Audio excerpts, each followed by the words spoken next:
How are you guys?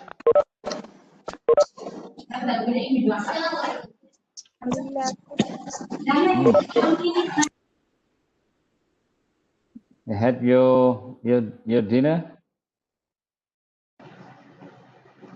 Not yet, doctor. Just got back home. Sorry, doctor. Could you take attendance link? Thank you.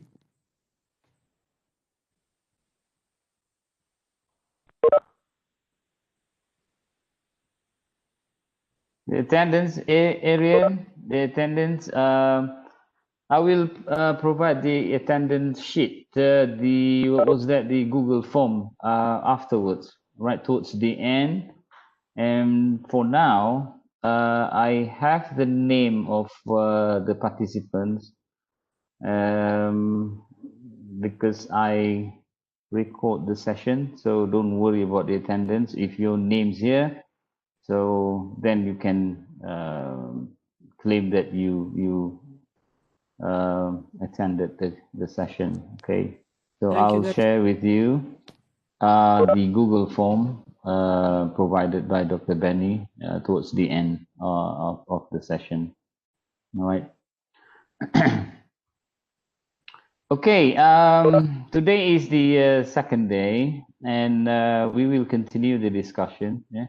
Last night, a quite fruitful discussion. We end the session, I think, around 11:15. Yeah?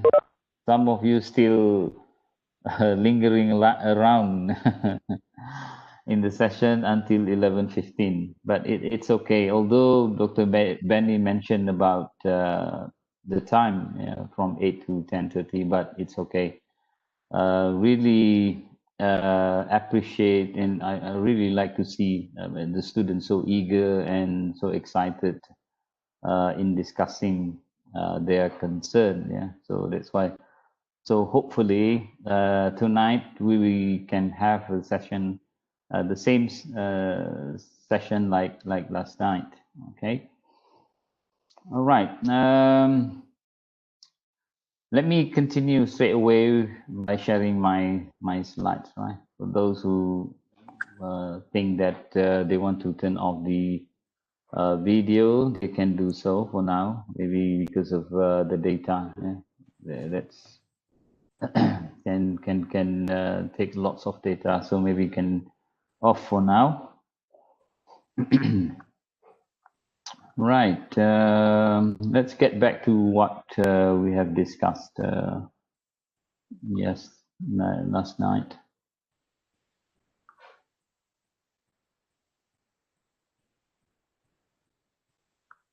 This is the slides that I've shared with you earlier. So I think it's not that difficult. Yeah. All right. I just want to highlight a few things from the yesterday's night discussion. So there are a few things that I think we need to understand when we talk about action research. Yeah? The several concepts like reflection, and then improving practices, and then the cycles of research activities. So those kind of concepts, I think, can make us really understand when we engage in action research. Yeah? So yesterday we mentioned about being a reflective practitioner, right? we consider ourselves, regardless of types of jobs, whether we self-employed or whether we attach with a company, whether we attach with the government offices or anything we do, right? So we consider ourselves as a reflective practitioner, right? The concepts, the basic concept, the fundamental concept from muhasabah and the concept of muhasabah. So that is what we mean by reflective practitioner. So we reflect our practices in order to improve for betterment, right, of the practices. In other words, what we can say here, we should have the clear intention, right? A clear purpose why we should reflect our own practices.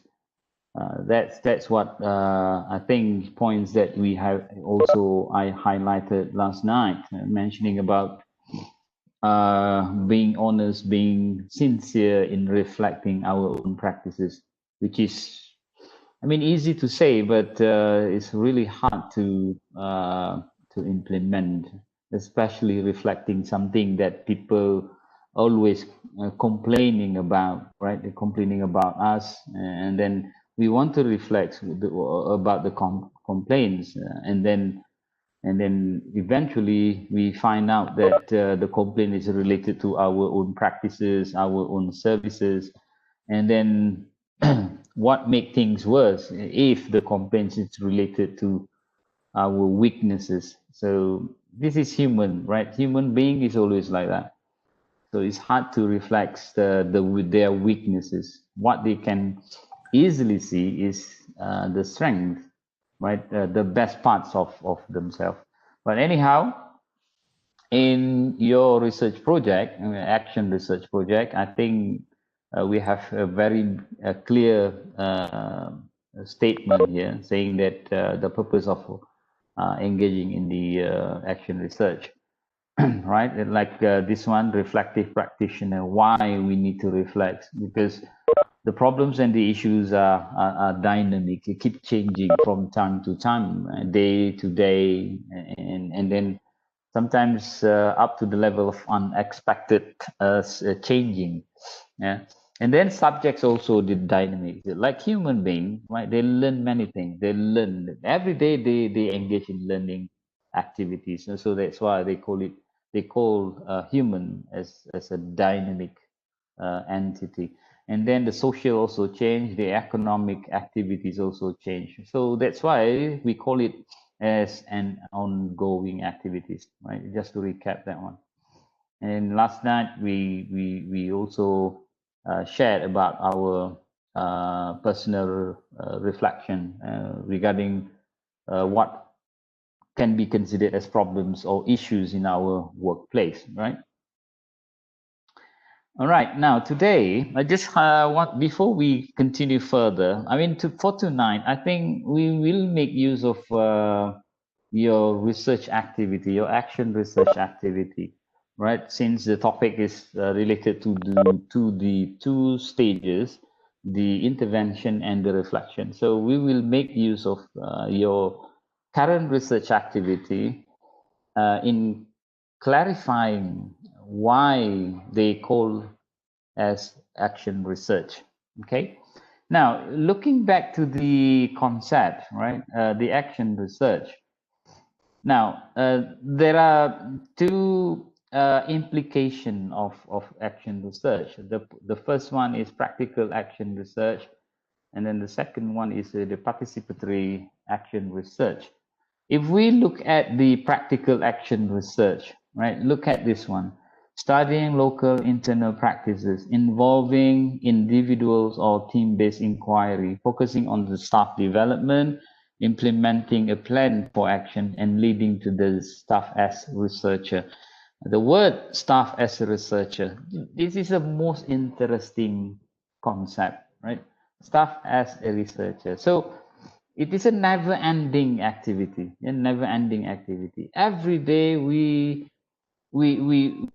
consider ourselves as a researcher, try to learn about our own practices and see how the best part or the bad part, or our weaknesses, or our strengths, in order to improve our own practices for everyday life. So then when we go to work, for example, right, at least we can feel the energy, right, the adrenaline of the energy, yeah, for us to come to work and doing things at the workplace. So that's what we mean. So because we always looking forward, yeah, always looking forward about our own practices. So that's what we mean in practical action research, and then so that people can see from their own perspective. And then participatory action research. So now it's a little bit global, right? Studying social issues that concern individual lives.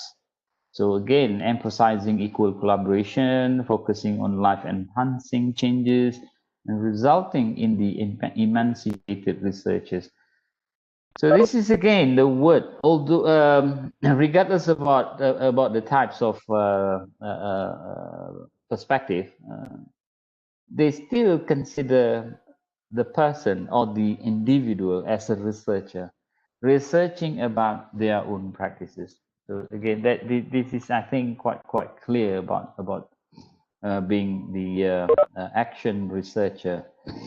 Now, I think I've mentioned about Schoen as well in his book, The Reflective Practitioner, how professionals think in action. Okay, way back in 1983. So, but the idea of Schoen regarding the being a reflective practitioner is still relevant. Yeah, still relevant.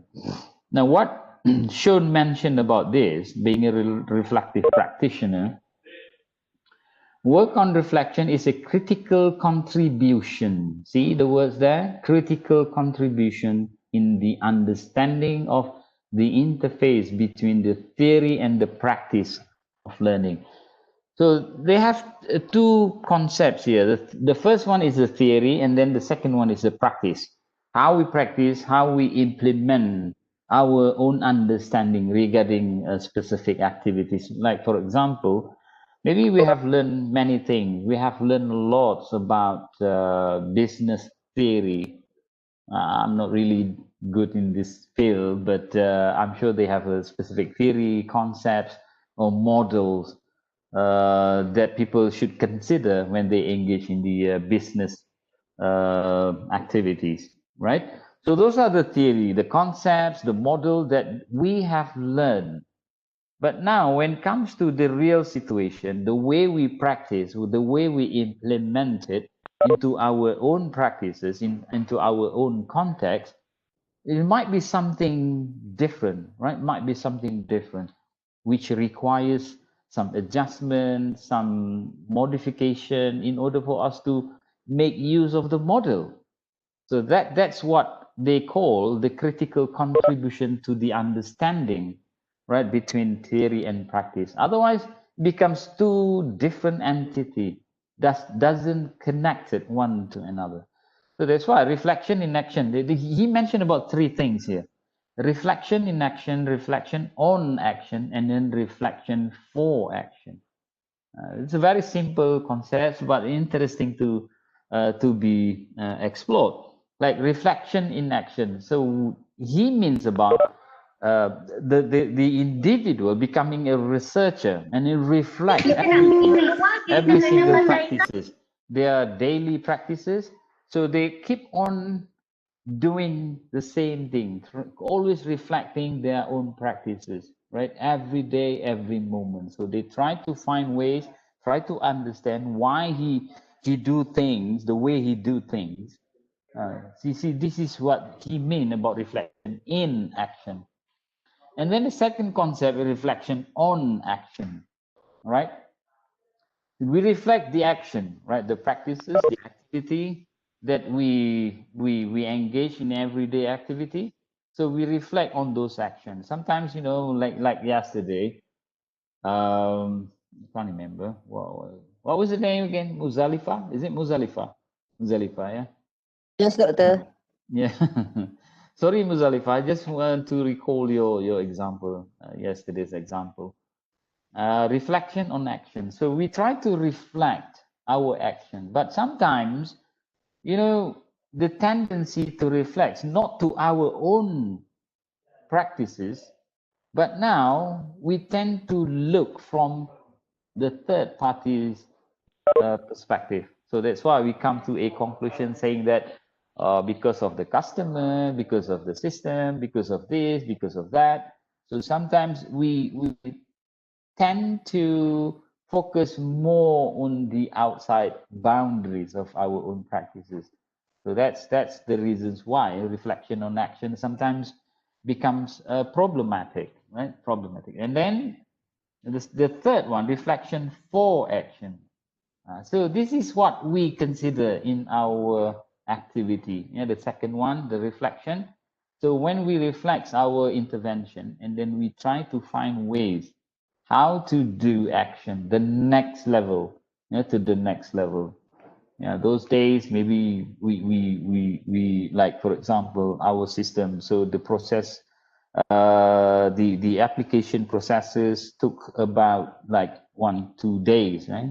Just to get that as an example. So the application processes took 2 days to get it done. But now you reflect that, oh, this shouldn't be happen, because if one application took about 2 days, imagine thousands of applications. So you see the use yourself as a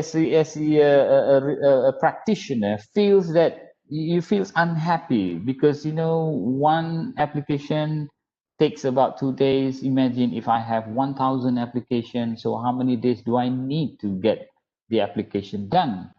So this shouldn't happen like this. I can't do jobs like this, but now what I need to do is try to learn about the problems. Why I need to have 2 days? Why do I need to take 2 days to get the application done? Is that a necessary part? Is it because of the system that you cannot do anything else? So those are the things, the reflection. And then slowly you learn, you try to collect the data, try to understand the problems, and then finally we know what is really happening. Why 2 days? Oh, because of the system. You know, you go here, go there, go here. Why do we need to go here? In fact, you can go straight down here. So those kind of reflection for actions. And then finally, enhance practitioners' understanding and then the rationality of their practice. So at least we can justify, you know, whatever we do, whatever decision we make, and so that we will be really becoming a person who really understand about what we were doing. All right. So sometimes, you know, we don't just follow book. You know, the rule says like this, and then that's it. When people say or asking for a favor or try to some sort of consideration, no. The book says like this. That's it. Whether you come here or not, okay, it's fine, right? So because the rule is like this, so we cannot change. If you ask like this, other people also like to ask the same thing. So this kind of situation. So I've a very simple. I mean, I have very interesting examples to share with you. That's the local authority, and the local authority who rented the big hall for like wedding occasions. You know, the local authority that renting the hall for wedding occasion. You know what? When I want to rent the hall, and then he said that okay, now if you think that you want to have a wedding, right, a wedding occasion, so you have to plan years, in at least 1 year, right, from renting the hall, from I mean planning everything. It takes about one year. And then when I want to rent the hall, and then I came to the office and then asking about the whether I book the hall. Because you already set the date. You have the date. So but you know, it's this funny thing. I plan to have the wedding on the December, right? December. Then I came by to the office around December, 1 year earlier, because you know the application is so high, so that's why you have to come early. And then eventually, when I get to the office, the officer said, "No, you can't apply the application. You can put on, you can't submit the application now." Why? Why can't I? Because procedure says you have to apply after August. Why do I need to apply after August? In fact, I can apply now, and then you can record the application and saying that you can check who's the first applying for the dates. No, no, no. The rules say you have to come back in August. Is that so? Okay, then okay, it's fine because the practice is like that. And then I asked again. So how do I apply when the August come? What you need to do is on the 1st August, you have to come to the office, line up, line up. Why do I need to line up in the line? Because, you have to collect the application form, right? To line up to get the application form. So what do I need to do next? Okay, you get back, you fill up the form and then submit the application form. So this is what I mean, how we reflect our own practices. It's very, very interesting.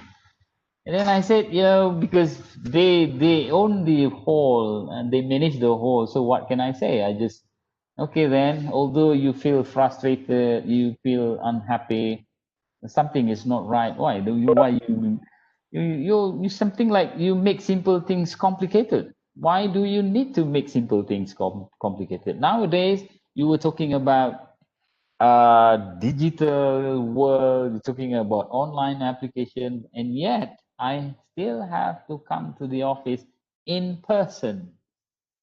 So this kind of I'm not saying the practice is really bad, but that is the real situations happening. So on the officers side, they need to reflect, like for example, if I am the customer, try to reflect if I'm being a customer. So how would I feel? Does that really help me? So those kind of things, right? That is my personal experiences, and hopefully none of you experiencing the same thing like that.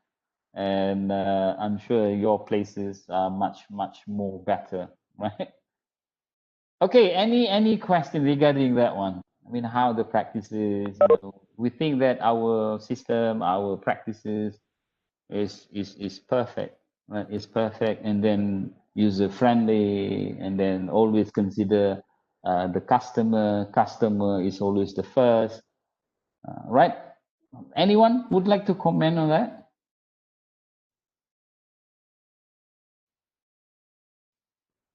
Anyone? So quiet tonight. Azwan, anything? Did you ever hear this kind of experiences before? No, not yet, Doctor. Okay, so Even the meaning of reflection in action, on action, for action is quite new for me. yeah. So that's what we mean, sometimes reflecting our own practices, there are many ways, and then there are many purposes, right? Reflection in action. So we engage in reflection activities every moment, right? We reflect everything. So something like we feel that I'm not satisfied with what I am doing now, right? Something like that. Whereas reflection on action is the activity of the reflection. And then reflection for action, of course, why you reflect? Because you want to do something, to change, right? So that's what we mean. There's a very interesting parts, and then the example that I shared with you is still being practiced by some of the offices, right? All right, anyone would like to respond? So quiet tonight, or still warming up? All right then, we continue. Now, the importance of reflection in action research. Why the reflection part is important in action research, right? Yeah, I think I mentioned this earlier, yesterday. McNeice and Selena, they mentioned about the importance of reflection. Why reflection stage is crucial to action research, crucial to the effectiveness of the action research. The first one is to be an action researcher, one needs to reflect on his or her own practices. So that's why, you see, to be an action researcher, you don't have a choice. We don't have a choice. From engaging in reflecting our own practices. So that is the first criteria mentioned by them. And then the second one, practitioners need to reflect on their action to enhance their practice. And that improvements happen as a result of reflection and greater understanding of the initial issue or topic. So that's what they mean, right? If I look back to the muhasabah concept, the concepts of muhasabah, this is quite similar, the same way. But of course, it depends on it depends on the individual, how we do the muhasabah, and then how we do the reflection, how seriously we are in engaging in the reflection activity. And then for Selena, she mentioned about a change does not come about as a result of spontaneous act, right? It's not a spontaneous, but it's through reflection on an understanding of specific problems within their social, political, and historical context.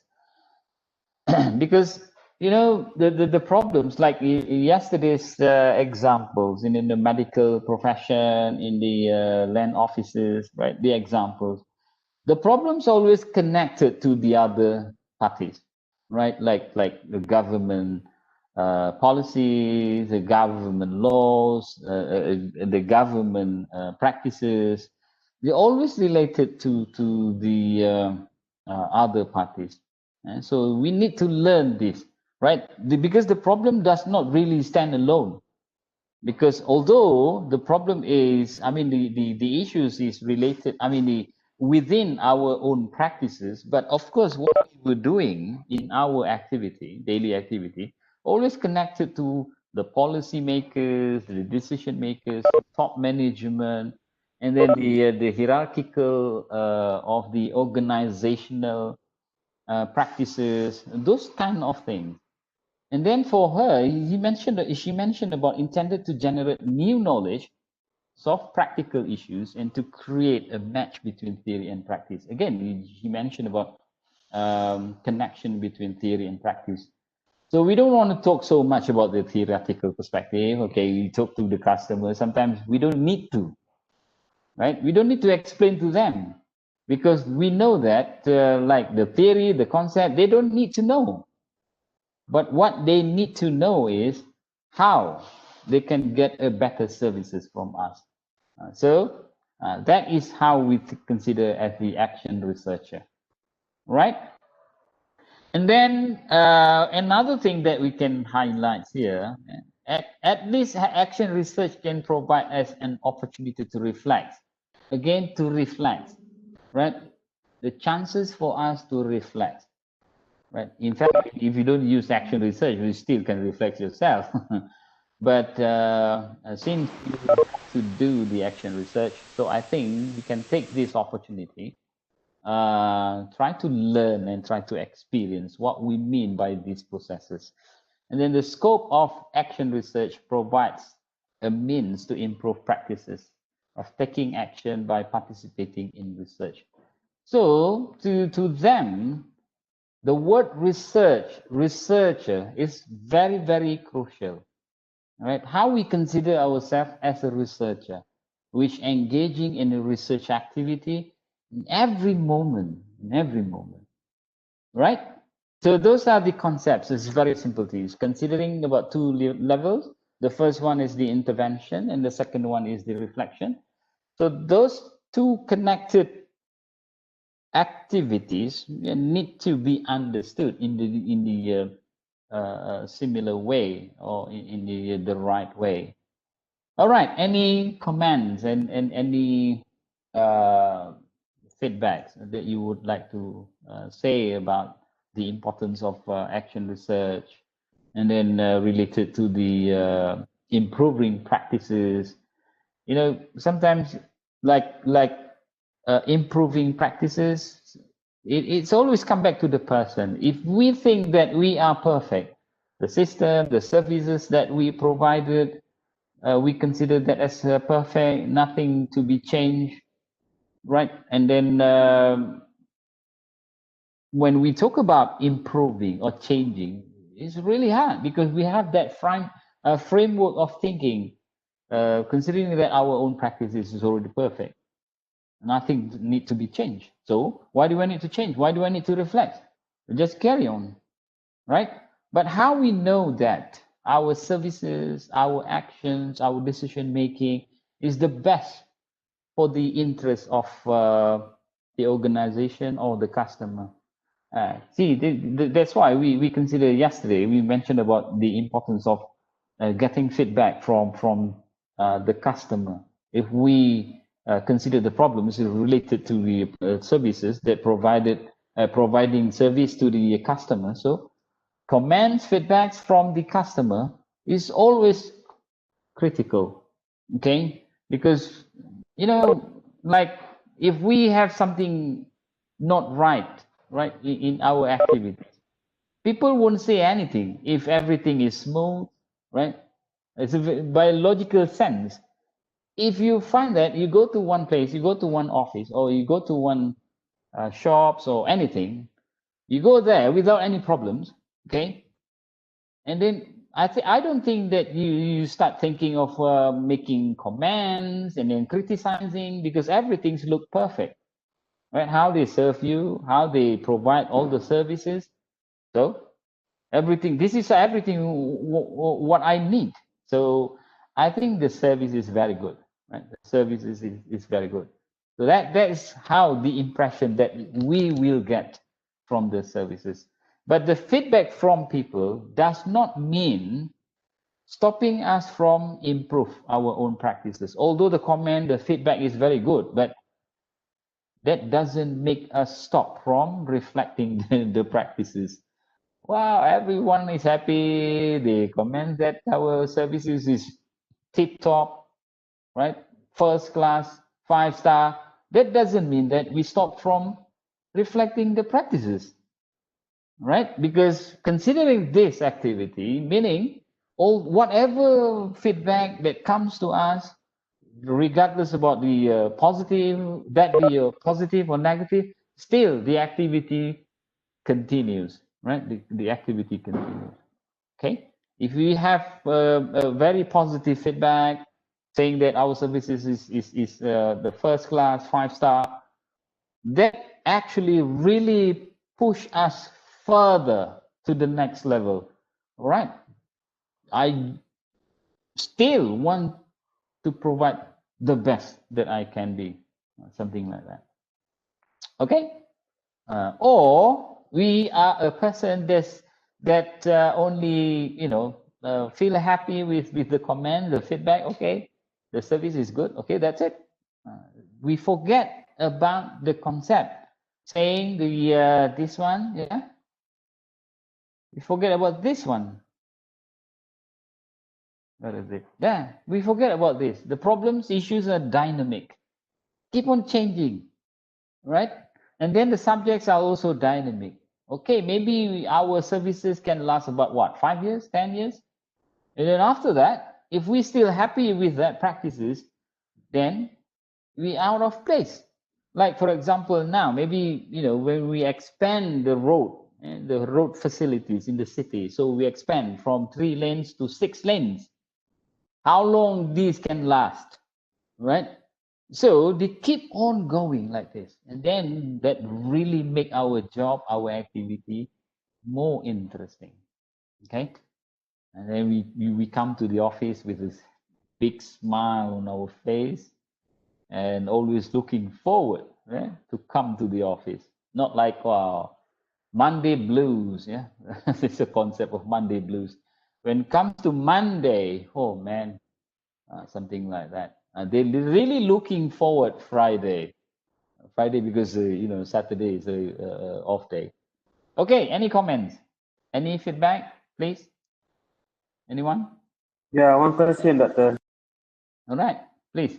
When we're talking about reflection, okay, um, sometimes that the problem that, like you said yesterday, that it's easier to change ourselves, okay, but then how to encourage our staff or our colleague to have the same uh, mindset, which is not to be um, happy with just not to be satisfied of what we have right now. You know, like you mentioned the case when you want to book the hall for the wedding.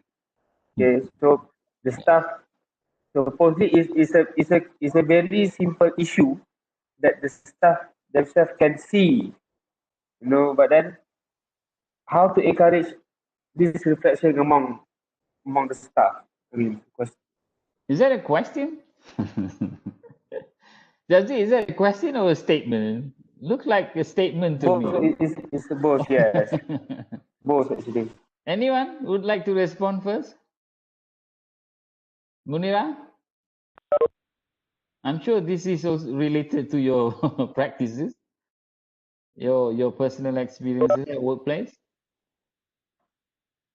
Encouraging everyone in the organization having the same concept, same attitudes, becoming a reflective practitioner. Actually, for me, if let's say my personal opinion being at the district level, and of course, for us to not conducting, leading one unit or department, I believe Jauzi also have been in that position before. One thing that we learn, first of all, we have to show the big picture to our staff. Actually, what is the ambition, what we want to achieve. But of course, actually, I also the thinking, sometimes only we do think what we want to do, we want to improve. But sometimes our staff, they already like, they stagnant to that, dia macam, malas lah, something like that. Okay, this kind of okay dah. That's It's true. more to motivating, but of course, we see how to put it, maybe be friendly with them or something like that. I mean, quite common to every places, yeah. I share with you one example, very classic example. You know Jasco? You know Jasco? Yeah, Yeah, those days they Yes. call it Jasco, but now Aeon, is it Aeon? Yeah, Aeon. Yes, You know, Doctor. Eon. Aeon is, yeah, Aeon is a Japanese company, yeah, Japanese company, if I'm not mistaken, a Japanese company. So it's very, very interesting. This company, they have some sort of in-house training program, right, for the staff, regardless of the level, from the top to the bottom, down to the bottom, storekeepers, even the cashier persons. They have the specific program like personal development, including continuing study, right? Continuing study. So I know this because my daughter, after the schools, I asked her to work at the JASCO, and then she learned many things about JASCO. I mean, the practices, the policies. It's quite interesting. She told me that in one situation, even they provide transport facilities. They provide transport facilities from workplace to the institution where they continuing their study, right? And then they provide the scholarships as well. Like you said, Munira, like you said, you know, most of the workers, they complacent, they're happy with what they have now. They don't have any intention to pursue studies or continuing studies, although the facilities is available, provided by the company. So this is quite interesting, like you said. Why, you know, only set your mind, apply for a place to study, whereas everything being sponsored by the company. The scholarship, they have the scholarship, even the transport from the workplace to the institution to attend the lecture. But yes, not many people take that chances. And then my daughter mentioned about this. It's quite interesting to learn about our society. The opportunity right in front of them, the scholarships, the facilities, everything. And then flexible working hours. They also change to the suits to the needs of the workers. If they continuing studies, so of course they need to adjust with the working hours. So they have that system as well. But still, not many take that opportunity. See how we learn people. Come back to the issues addressed by Jauzi, right? Then we should think something, right? Like pushing people, pushing them to move forward. Hey, move, move, move. Why do you need to stay here? Or something like that. Go, go, move. Something like that. It's quite interesting. Like if Interesting. you heading a small department in your area, heading the small department. So one of the tasks is to make every single component of that department to work together towards achieving the objectives. One So goal. that is your job, right? Yes. Do your job as a head. You don't Yes. have a choice. So you need to consider, you need to think whatever it is, whatever it takes to move them, to make them move, right? Yeah. If we fail to do that, I mean, like for example, I'm done with them. I can't do much. I can do more. I've done many things, but we have that kind of attitude. I think we should reflect ourselves, Yes. in terms of how serious we are, and then in order to persevere, how perseverance, our perseverance, how in considering whatever actions, never ever give up, these kind of things, right? Okay. Agree, doctor. Yeah. Anything else? Uh, if I may add a bit, doctor. Yes, please. Okay. I did a lot of reflection when it comes to innovation and changes in my workplace. After actually I went to this area which I learned in marketing, the Okay. diffusion of innovation. Um, when I first understand the concept of the diffusion of innovation, then I realized, whenever that we want to make as leaders at the office, whenever we want to make changes, whenever we want to introduce innovation, we must realize that the bell graph would always be that bell graph. God makes these people like this. They are always that group of innovators, that 2.5%, the 13.5% early adopters. Whatever that we want to do, these early adopters will say, yes, Adiba, we are behind you 100%. Then there's Right. always that early majority and late majority, 34%, and that 16% laggers.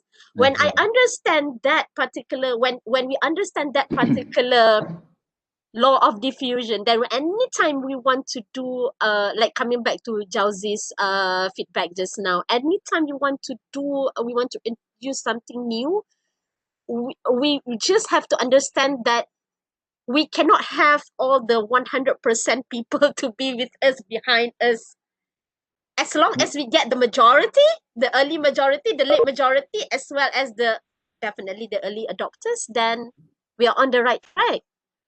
The laggers would definitely will join, but they are like so behind. So don't worry if we were to have especially the early adopters, then we are on the right track. That's what I feel. Yeah, yeah, yeah. And when I start to implement that, I feel at ease, because sometimes every time we do things, some people will say, Adiba, why you do that? If we would do that, if we were not to do it, Adiba, why you never do it? When we do it using the A plan, why don't you do the B plan? These people will always have something to say, but when we Yeah. understand that these are the laggers in that sense, we tend to say, okay, we don't have to really like listen to what they say. We just concentrate on the early adopters and the early majority and late majority who are behind the changes that we want to make in our organization. So Okay, when we yes. reflect on that, yeah, I think we feel at ease, Doctor, when we want to Yeah, introduce anything new. Yeah. yeah, that's why I said in doing reflection, it depends. It always come back to us, right? It always come back to us. How do we satisfy with what we were doing now, right? For example, you're just like a train, long train. So you are the coach, right? And then you are the locomotive, and then you have the coach behind, and then you just pull them here, there. They just follow you. Whether you are happy with that practices or you want them to be more independent. So if that is the problem, right, in the process of achieving the objective, if that is the problem, so we require specific information, right, the data, to say as a proof, to say that that is the problem, okay, the problem of maybe related to motivation, maybe related to anticipation, maybe related to the attitudes. So before we can say that is the actual problem of our daily practices, that's what we need to do, right? Collecting the information, trying to get the data as a proof, saying that is the problem. And by having that, at least we are more confident, right? Considering or trying to figure out what needs to be done. If it is really like for example, like last night examples, if the problem is really related to the training or something like short courses, right? Whose example? Munira, is it? Was it Munira? Munira, yeah? Your example, yeah? Last night, you were saying about this problem, that problem, about the progress program. Is it progress? Program success, Doctor. Program success, yeah, program success. So when you look through why the program success, the name is program success, but in reality, it's really not a successful program, right? Not a successful program, although the name is a success program. But now, by collecting the data, finally, oh, this is because, why they are not so interested about engaging in this activity. Why? They are not interested in doing business. Or maybe they require some sort of training program, right? Like short courses related to boosting or improving their awareness about the opportunity of engaging in the business. So they always come back to us. And then now we are not saying that, okay, the problem is because of we are not selecting the right person. But if we get the data, we collect the data, finally, when we analyze the data, hey, this is not about the problem is not related to the process of selection. This is more to the awareness. They don't have the awareness at all. Although we give them 1 million, but if they don't have the awareness of what we mean, what we intended to, for the program to help, so the result is still the same. 1 million goes nothing. See, this is what we mean. But if we can address the right problem, okay, the right problem, Not to say 1 million, sometimes you just give them 100,000, but they can expand up to 1 million. So this is what we mean. And then come back to Jauzi's problems, issues. Yeah? I think what we need to understand is now is our job, try to understand what is the actual problem. Sometimes looks like the problem is because of the attitude, okay, because of the attitude. Okay, now we reflect that, we try to collect the data, try to get the data, and then analyze the data, try to understand what is really happening. The data will tell us what is the real problem.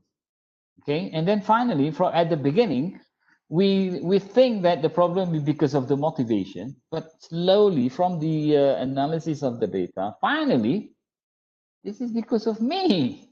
They are not happy with me.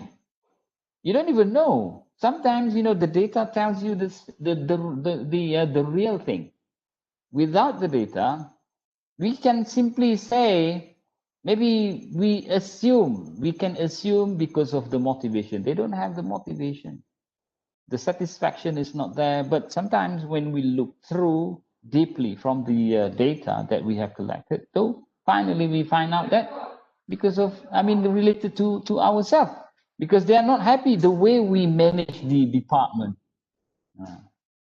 This is again, when we talk about the strength and the weaknesses, especially the weaknesses, it's really hard.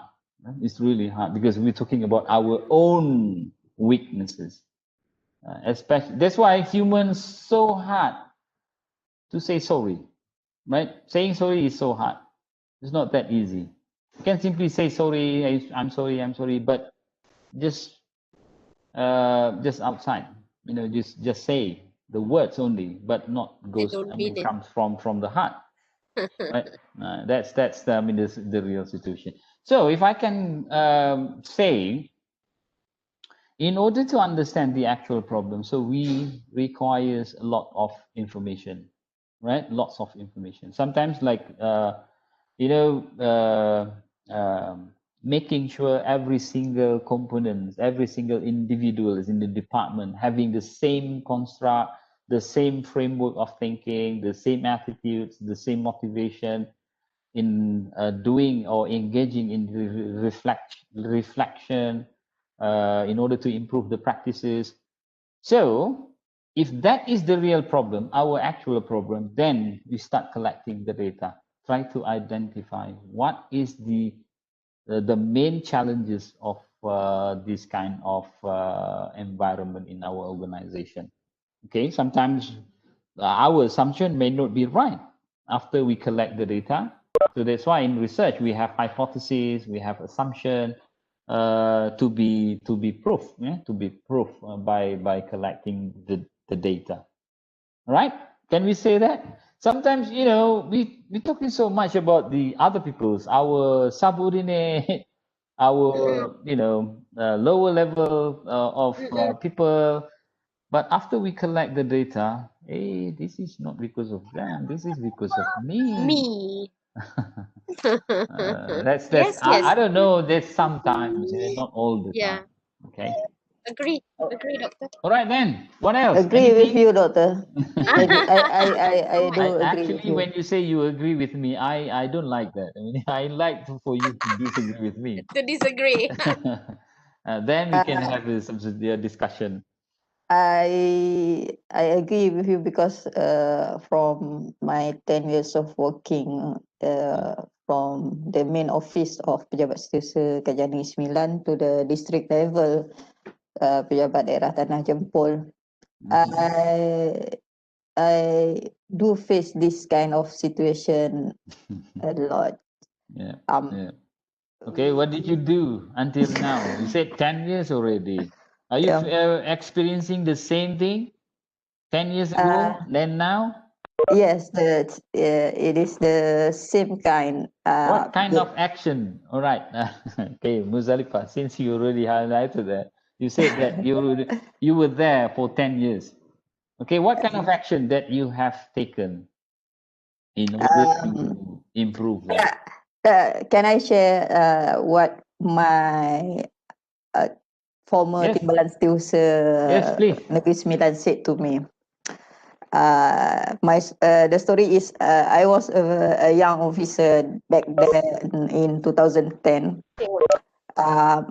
All my Oh, you're staff, still young. I know you're still young. Don't worry. The woman is still all, young. all my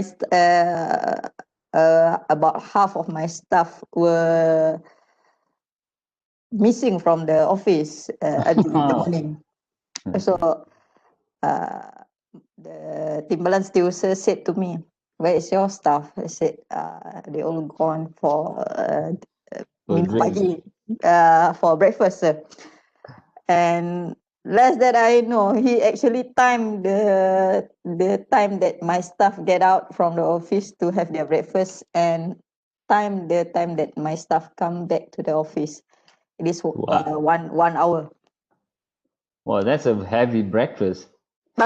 So after that, my former Tisuk said, "Is it their attitude or we in the office is the source of why they go and to have Yes. Yeah, breakfast for 1 hour?"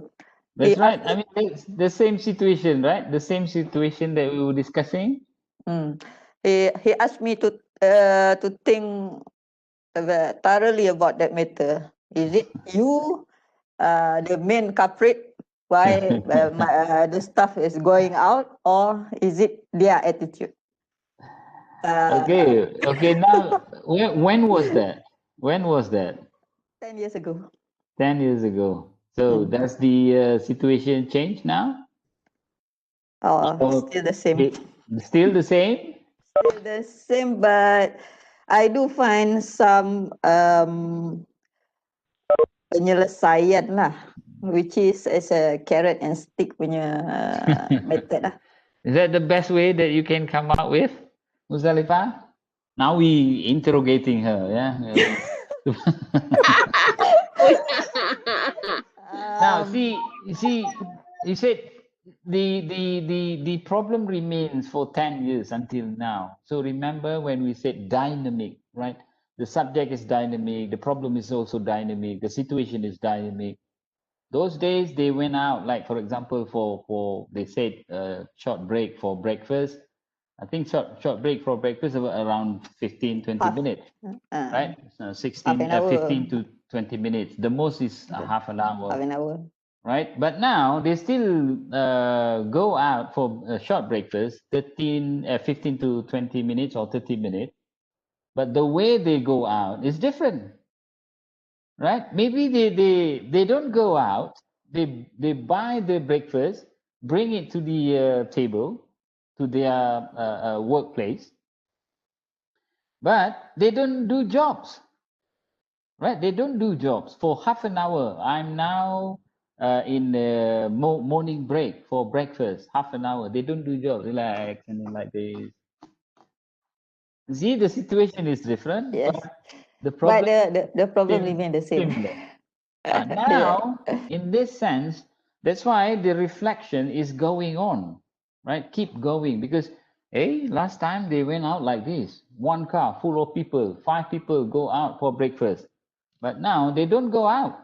They're still in the office, but the work is not done. The work is stopped for half an hour. So this is what we mean, when we reflect that. In order to have a very good reflection is by getting more information, right? The more information that we can get, the better understanding of the problem. Okay, this is what I mean. Don't listen it. Like I said, sometimes after analyzing the data, finally, hey, this is because of me. The way I handle them is they are not happy with me. Simple as that, right? So that's why going to the office, facing my face, is something that they always trying to avoid, right? So this is what we mean. Okay. Anything else? Anyone? How many we have? Hang on. Let me check the attendance. How many now? 83. Right. Out of 83 now. We want some feedback from your perspective.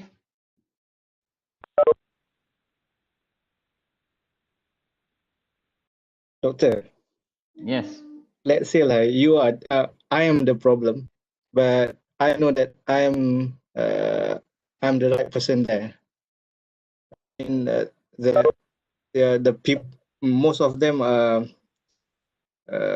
give the negative pressure to the people who wants to do the change, but you know that the change is good, but then the resistance is too much. So how would we work on that? Is that a question or a statement again? This is something like Gauzi's one. Now, you know, Something similar. I, I'm not the organizational psychologist, okay? I'm not the organizational psychologist, okay? Because organizational psychologists, they really learn about these human interaction in the organization. My field is more to educational psychology, right? More to psychology in education. So that's why. But anyhow, that's also parts of the human interaction, okay? You know, sometimes people requires try to attract attention, okay? Because human are dynamic, okay? Everyone is different from one person to another. So let's say you have 10 people in your section, okay? In your section, you have 10 characteristics of person, okay? The intention is different, the attitude is different, and then the motivational level also different. And then the characteristic, the personal characteristic, even the personality is different. Let's say you have 10. Imagine how you want to make them move into one direction, yeah, by utilizing, we call it utilizing the differences, right? Because we cannot expect them to be like us, right? To be like us, because we cannot do. Because you know, Allah mentioned clearly, right? Everyone is unique. You see the thumbprint, our thumbprint. Why are we still using thumbprint? How many people Billions on the of earth? people. Yeah, on the earth. How many billions people on the earth? Have you ever realized that? But none of them have the same or the similar thumbprint. How many lines? Have you ever tried to count how many lines do you have in your thumbprint? We just No, don't care, no. right? See how many lines? Only a number of lines, but different. The billions people different, have a different thumbprint. So that shows everyone are unique. So what we need to understand here is how we can utilize the uniqueness of our people. 10%, well, this is very interesting, maneuvering them, get them together, work together, you know, one of them so quiet, one of them so talkative, one of them happy-go-lucky, one of them just don't care. Or you imagine how you want to get them work together in achieving the objective, right? The organizational objective. So that's why I said, I mean, doing this, reflecting and then try to improve them in their own perspective. Those who are so quiet, so sometimes it's really hard for them to change to a more extrovert person, right? To extrovert person. They're more to introvert, quiet. It's okay, it's fine. Sometimes, does that really a problem to be having people in our department, a quiet person, introvert person? No. All right, then we utilize that. Normally, introvert person very good in doing work, right? They can concentrate things. So and then extrovert people, they have the ability to convince, to lead. So this kind of thing. So they have a specific characteristic. But the first thing that we need to do is try to reflect and then try to learn the actual problem by getting more information. Right? So that is the point that I think we so far we can understand, right? Before, especially because we try to define the actual problem that we were facing in our daily activity, right? So that is the important. But you know, because after we can identify, after we have identified the actual problem, then we can propose the right medicine, okay, the right medicine to the problems. Otherwise, something like guessing. This problem may be related to fever. Okay, give them a fever medicine.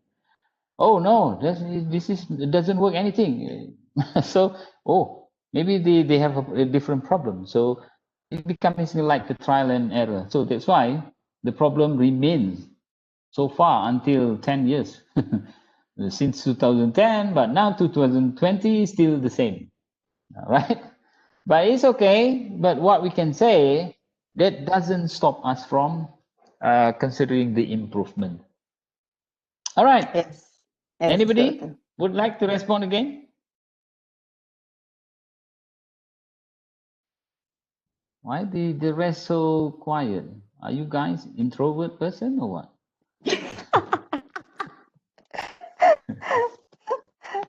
Actually, Doctor, I am quite an No, introvert just person. joking. Okay, just joking. Okay, don't get me wrong. Tapi that's the real me. I'm quite introvert person.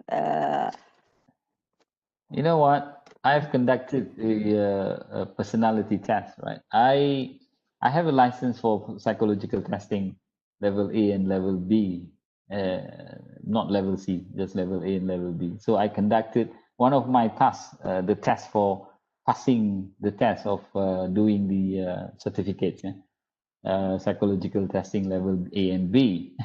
You know, one guy, when I conducted tests, the ability test, at the beginning you test the ability test and then followed by the personality test. And so she's surprised that she's very good in mathematics.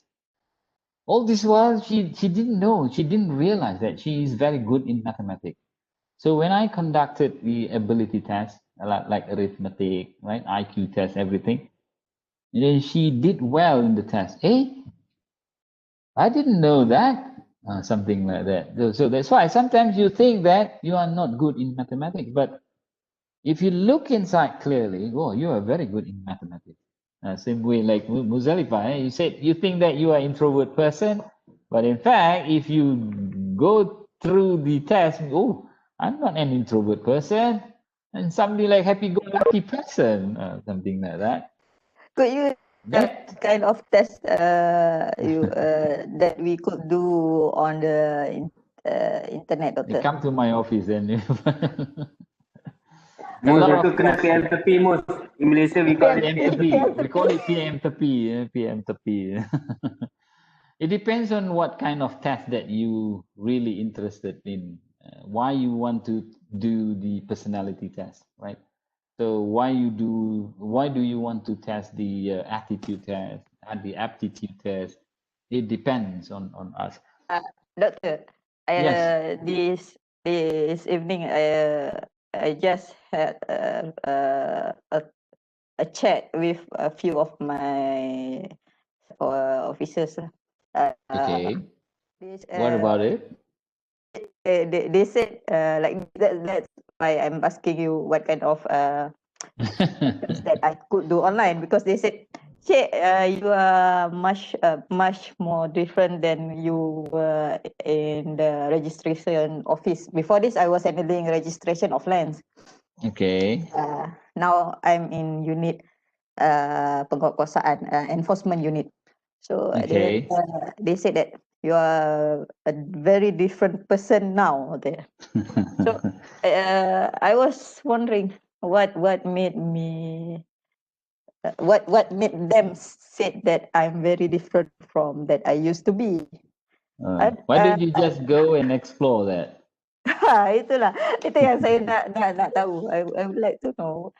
I think I still much the same person that entered the service 10 years ago, but they said I'm very different person now. Okay, we we can PM to P that one.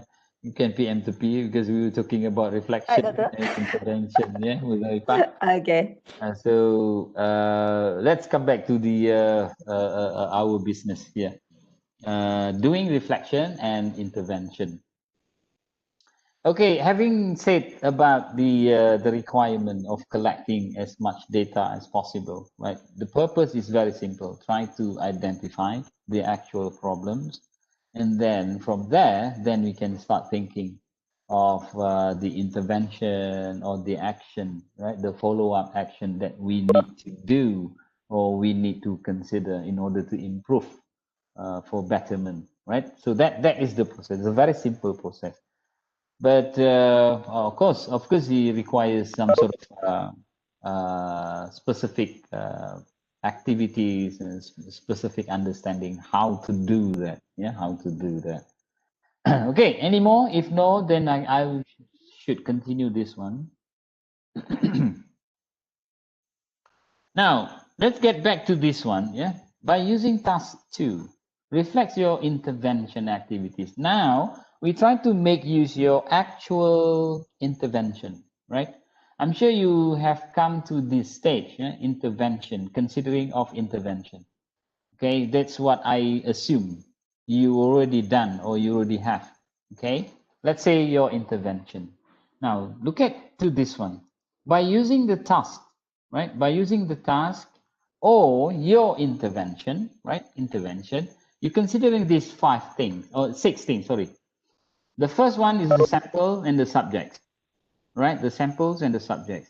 How you consider this in your intervention, right? Intervention is something like the action that you will implement, okay? So that is what we consider. But before we come to that stage, the first one we have to consider is the sample, the subject, who they are. Who is our sample? Who is our subject of study? Is it individuals? Is it groups? Is it the organization? Okay, the first one, the sample. So we need to understand the problem is related to which group of people. Okay, number 2, the instrumentation. Of course, you will be considering about using questionnaire, survey, or interview, or even observation, or many other types of instrument that you will be using in order to collect the data.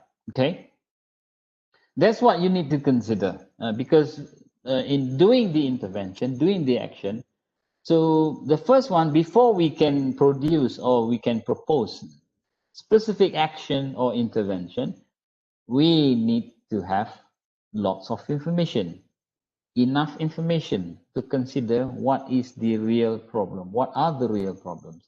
And then once we have decided this is the action, this is the intervention, again, we have to collect the data. Okay, again, we have to collect the data. So considering of data collection, we're talking about the instrument that we will use in the activity. It could be questionnaire, could be interview, could be observation. And now, after we have done with this, okay, we prepare the action, we prepare the intervention, run it. Okay, we run it. So trying out something? Are we trying out something? Are we experimenting something? Or the exploration of problems? So that is the action that we need to consider. Sometimes we try out something like yesterday, someone mentioning about the systems. Okay, what was that? I can't remember. The systems. Is it processing system? I can't remember that one. Yesterday, if someone can help me out. The one that moves code from the LAN administration. Yeah, like the online system, if I'm not mistaken. We're talking about the online system, the system that the office using, yeah, in processing things. Now, it is whether it is something related to the system. So we want to try something out, something new, a new system, right? Because we find out from our data analysis, we find out that the problem is related to the systems, not because of the person, okay? Because of the systems. So like, for example, so after we have scrutinized every single information, we analyze the information, we find out that the problems comes from the systems, not from the application, not from the customer, not the officer, I mean from the officer that managing the system, the application, but the system itself, right? The online system itself. So now you propose, okay, you learn about the problem, why the system is becoming a problem. So the system because like this, like that, like this, like that. Okay, now we come up with something new, a new system. Not to say totally new, maybe with some improvement of the system. And then during the intervention, you want to try the system that you have improved, right? That you have updated, an updated system. So you try that out. So you try it. You try it and then collect the data, see how they respond, the feedback, okay? Analyze the data, and then we can learn whether the system, the improved system or the updated system can change the problems, right? Can improve the problem. Those days, one application requires 2 days by using the system. But after the improvement, the updated system, we try the system, we collect the data, we find out that from 2 days becoming 1.5 days. What does that mean? The system is good, right? Yes. Can cut down half a day, can cut down half a day. But before we can say that, before we can say the system is good, but of course we have to collect the data and analyze the data. Of course, the word honestly and sincerely, and sometimes, you try to please other people. Oh, the system is good, but in fact, it is not, right? So this is what we don't want to happen, because initially, it comes from the intention to improve the practices. Or maybe we want to experimenting something, or maybe we want to learn to explore the actual problem. So again, it's up to us what problems that we are trying to address. Okay, so we run it and then collect the data. Maybe this is the question where we should consider the data collection activity, whether the data collection will be done before the intervention, or the collection during the intervention, or after the intervention. We decide why we need to have before data, why we need to have during, or why we need to have after. So we as a researcher, remember now we start talking about as a researcher, that we are a reflective practitioner that considering ourselves as a researcher, action researcher. So we decide ourselves, why do we need to have or to collect the data before the intervention? And then why we need to collect the data during the intervention, as well as why we need to have to collect the data after the intervention. So we decide. Maybe sometimes we want to see before the intervention, the situation is like this. So we collect the data first, and then keep the data for a while, then run the intervention, collect again during the intervention, in the middle of the intervention, collect the data again, second time, keep the data. After we finish with the intervention or experimentation, so we collect the data again.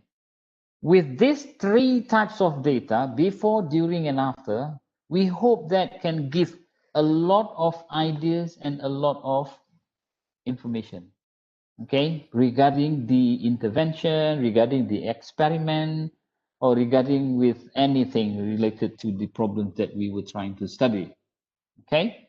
And then after we have the data, now come to the real stage where we have to analyze the data. Why we need to analyze the data? Because we want to see the results, right? The results. Oh, this is the situation. This is the findings. This is the output of the data. And then finally comes to the stage where we need to interpret the data, right? To interpret the data. After we have done 1, 2, 3, 4, 5, come to the next cycle where we propose the new approach. Okay, now like a prototype, we have this. We found that we find that the prototype or the system is very good. Okay, after we have done that with the study, okay, now for the second stage, we try out to the various departments to use the system. Again, the same process, right, will be done. Okay, the same process. Okay, what about the first one? We try on one department. After we have done that, we find out that the system is very good. So now we try to expand to more departments, like 5 departments. Okay, see how the results. Okay, see how the results. Okay, again, we analyze it. Oh, this is also good. This is also positive. Okay, now we expand again. So those are the things, the processes that we need to do. And then you can see, right? See, I think this is away from personal interest, yeah, the personal expectation, of course, the personal interest, yeah, away from personal interest. I mean, from personal gaining. So this is what I mean. You know, sometimes if we think that what we can get at the end, how much money we can get, how much money we can earn at the end, so that doesn't work that way. So these processes is no use for the improvement. Okay, that is the processes. Now look back to your research activity. I don't know really. So can we discuss and share about this one? The sample. Anyone would like to share the sample? Have you ever identified who will be your subject of study or the sample of the study? Anyone would like to share their research? Oh, you haven't done this at all? No, we don't. In my case, that Okay. for I have already added because my research, my AR will be on implementing its ROI on on an implant aid scheme here Okay. in Disneyland. Okay, so my sample it will be the applicants, the successful applicants, Okay. okay, of the scheme, Right. and those who are related to the scheme, especially those from the hospital staff Mm-hmm. and also in the state health department, because the Okay. state health Okay. department is the one that co-organize the aid scheme. All right. So So that is, yeah, one example. Yeah, you have identified the sample or the subject of the study. Okay. Now what you need to consider is how you select them. Right? How you select them. So that's also a consideration of sampling, right? How you select them. Are you going to use what they call random sampling, or are you going to use non-random sampling? So that's also consideration that you need to consider. Okay, how you select them, whether you want to use the random sampling or non-random sampling. Sometimes people confuse about random and non-random, and then they think that random is only for quantitative study, right? Random is for quantitative study, but in fact, we don't say quantitative related. I mean, related to the types of sampling technique that we were using, but we more to say the suitability, right? The suitability of the approach. If we use the random sampling, they have a specific purposes why we use random sampling. And then sometimes we don't want to use random sampling. We only use non-random sampling with our own purposes. So that is also, I think, we need to consider.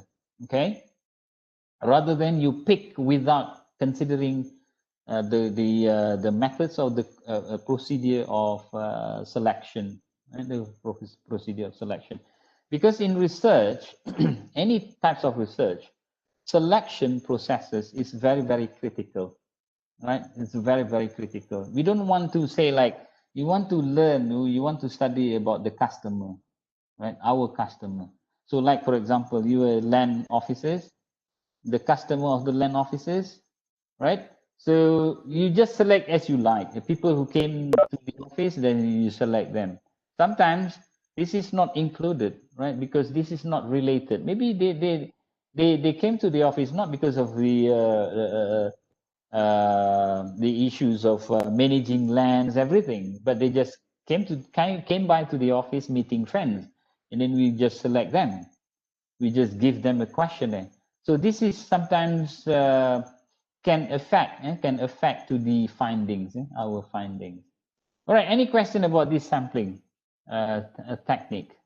Random, non-random. If you go down random, they have various kinds of random sampling, from simple random sampling to more sophisticated random sampling.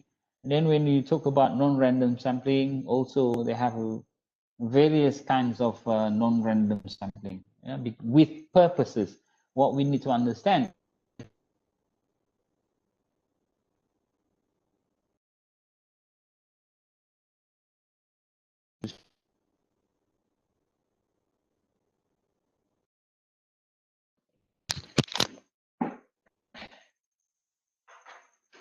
Suara doktor terputus lah. Josie dengar tak? Sorry, Doctor. Dr. We Hafiz lost your line. voice.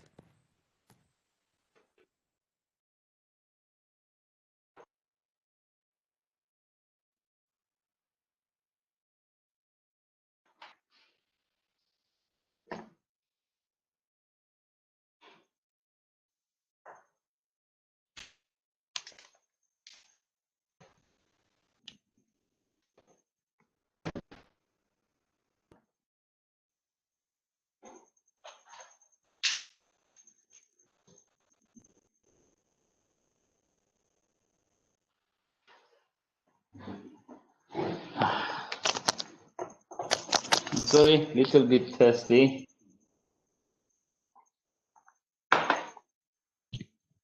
Okay, any question regarding sampling? I'm sure everyone have clear about sampling, why you need to go for random, why you need to go for non-random, and also the specific reasons behind the selection. Okay.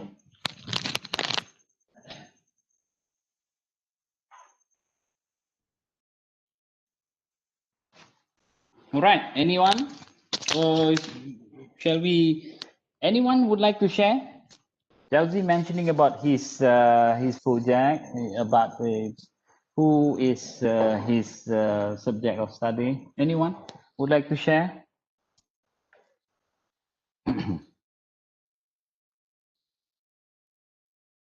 All right. While you were thinking, so we go on to the number 2, instrumentation. Right now, considering of the instrument in research, at least we can identify like questionnaire, like interview, like observation. Okay, again, the same way like sampling. So we have the specific purposes, specific reasons why we go for questionnaire, why we go for interview, or why we go for observation. So because every single approach have their own reasons, and they have their own advantages, and of course at the same time they also have disadvantages. Okay, so again, anyone would like to share? Talking about instrumentation, have you ever considered what kind of instrument that you think that you want to use for your research? I mean, for collecting your data, your research data? I'll share with Dr. Yes, please. Of course, since we have to do the mixed method. So Okay. of course, we go for qualitative and quantitative. Right. So for quantitative survey, actually for both, because actually yesterday I was talking to you regarding the my research is about program success. But after Okay. your session, thing and of course discussion with my friends, with Josie and all. So I did change a bit my topic. So it's changed to improving engagement with stakeholders. So it more specific. And so when it comes to that, of course, back to your first question about the sampling. So my sample will be the employees of Combined District Land Office staff. But specifically, I'll be going for 2 departments that involve directly in terms of implementing activities or programs. So the questionnaire I will of course will distribute to around 30 employees, and for the interview for qualitative I'll be selecting 1 or 2 only. For the time being, that is my planning, Doctor. Okay, that's very clear. But again, like I said, you have to have a very clear justification, right? That is the most important. Clear justification, because sometimes if you think that you want to use interview, sometimes you don't need to. Depends on the problem that you were trying to study. Sometimes interview does not really relevant to the study. So you don't need to do something like that. What I want to stress here is you have to have a very clear understanding why you should have questionnaire, why you should have interview, or why you should have observation. Okay, that's what I think. As a researcher, you need to very clear on that. Okay, regardless of what you say, like mixed method. Okay, again depends on how you remember. Yesterday I mentioned about mixed method. It's actually the process of mixing, right? That's why they call it mixed method. The process of mixing the data. Okay, sometimes you collect the interview data first, right? And then followed by the questionnaire. And then sometimes after the questionnaire, you follow up again with the interview session. So what kind of procedure that you were trying to use? You know, because the moment you analyze the data, and the moment you analyze the data, that will tells you which procedure of mixed method really applies to the project, to your project. Sometimes you said like embedded design, right? Mixed method, they mentioned about at least 4 now. They mention in the regular basis. Like for example, embedded triangulation, or you want to use the terms like explanatory procedure or exploratory procedure. So by understanding the procedure, at least you can maneuver the data, right, more swiftly and then appropriately. So that is the most important. As a researcher, we need to understand that, right? If I can say, if we don't understand about the choices, sometimes, you know, the data does not really help us in exploring the real problem that we're facing. Okay, normally like survey, why we need to have 60, right? Why we need to have 60? Why we need to have 600? Why we need to have 100? So again, we have to justify that clearly. Okay, then don't take for granted. This is what I mean. Normally, people, you know, take for granted because within their department, they actually were studying about their own department, their own practices, but within their perspective, so they try to find the simplest or the easiest person to get. Sometimes that's why I said like take for granted. Take for granted. Okay, anything else? Anyone? What about Doctor, you? Yeah. I have my name is Alia. I have questions actually on interview part kan because you said while doing this AR it means that we have to be independent, maksudnya we don't have the personal interest. Okay. So the thing is macam during the interview session, so do we know about the situation, we know about because my topic is on retail skill set among students. Okay, so then because I'm going to interview three panels lah. That is the one that have expertise in the retail management and education ni lah. So so I'm going to interview them, but then I also in the retail management punya education. So how do I put myself while doing the interview? Maksudnya, I nak buat as in macam I don't know about the current situation ke, or how do I should do sebenarnya for the interview part tu? Understand. So actually, there are two situations here. The first one, because we are so familiar with the situation, right? We are part of the situation. We are part of the member of the organization or the context of the study. So actually, they can bring two things. The first one as an advantage, okay? Because we are so familiar with the situation, we know what is really happening. At least we can anticipate many things. So that is, I think, can be considered as the advantages. Okay, yes, advantages, because by having that so much idea, so much understanding about the practices, at least we can anticipate many things before we go for the interview session or before we prepare the questionnaire or the survey. So we can anticipate, oh, this is the thing that I think I should explore during the data collection stage. But there are also disadvantages because because we are so familiar with the situation. Sometimes the bias issues, the biasness, that's sometimes playing around within ourselves. So how able we are in divorcing ourselves as a researcher and as a practitioner while collecting the data and while analyzing the data. That is the most critical part. I would say that we don't, we can't simply take away our personal experiences about the context, because that is part of ourselves. So how could we take that out? So by utilizing that understanding or the familiarity of the situation where we being part of the member, so at least we can utilize in terms of anticipating what kinds of issue that we should explore among our subject of study. So if that is, I think, Nur Alia, can answer the situation. Like I said, we are talking about the same person, right? The practitioner at the same time as a researcher. It's very hard to separate ourselves.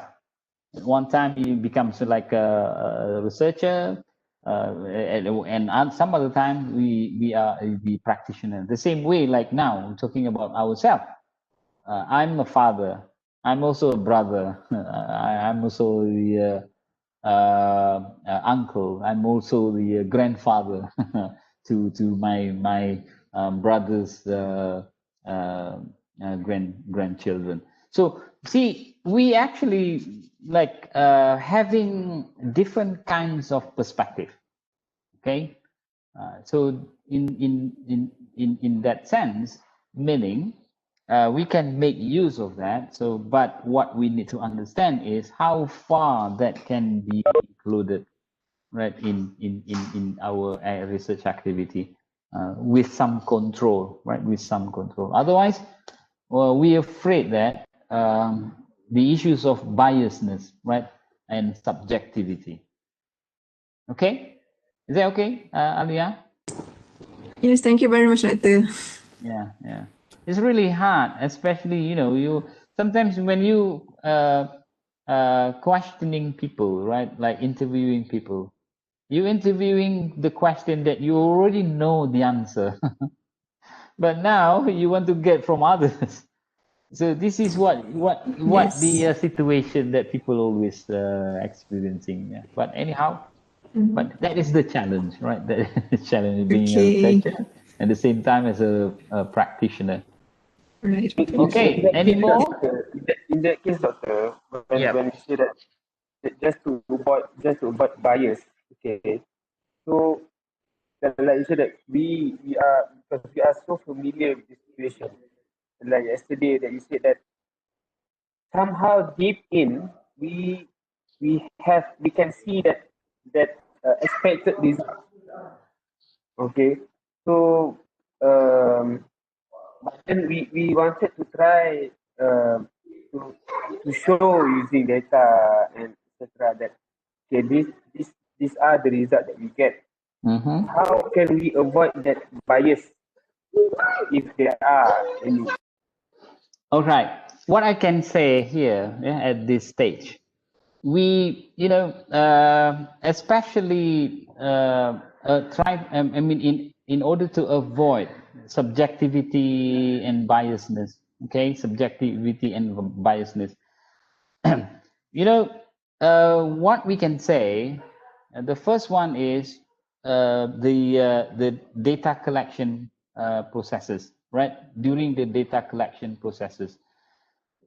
However, how much we know, how much we familiar with the situation.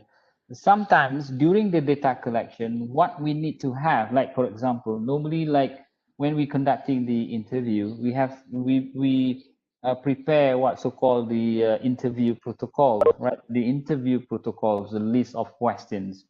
So we can verify that, the list of questions. Okay, why we need to ask this, why we need to ask this, why we need to ask this. So those are the guidelines, the question guidelines for us. Instead of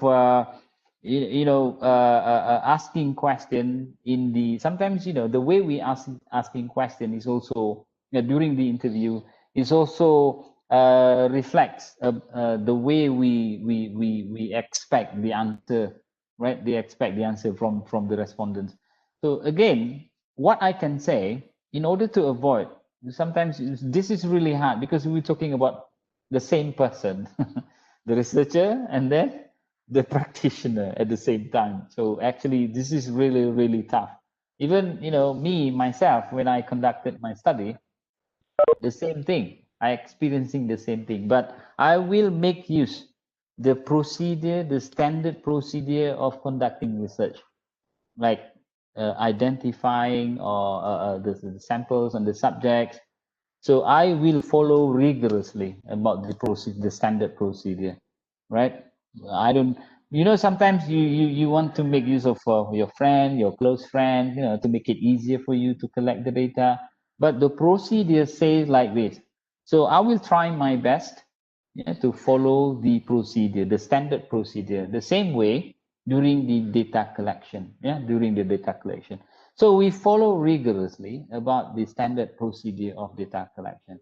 Although we feel unhappy, we feel that we want to ask this question, but according to the standard procedure that we have set earlier, so we shouldn't do that.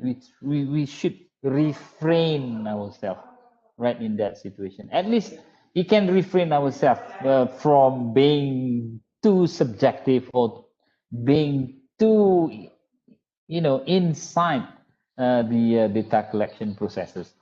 So if I can say like that, I think try to try to follow the standard procedure of the sample, the identifying selection, the samples or the subject of the study, and then how we develop the questionnaire, everything, and then the intervention, even the intervention itself, and followed by the data analysis.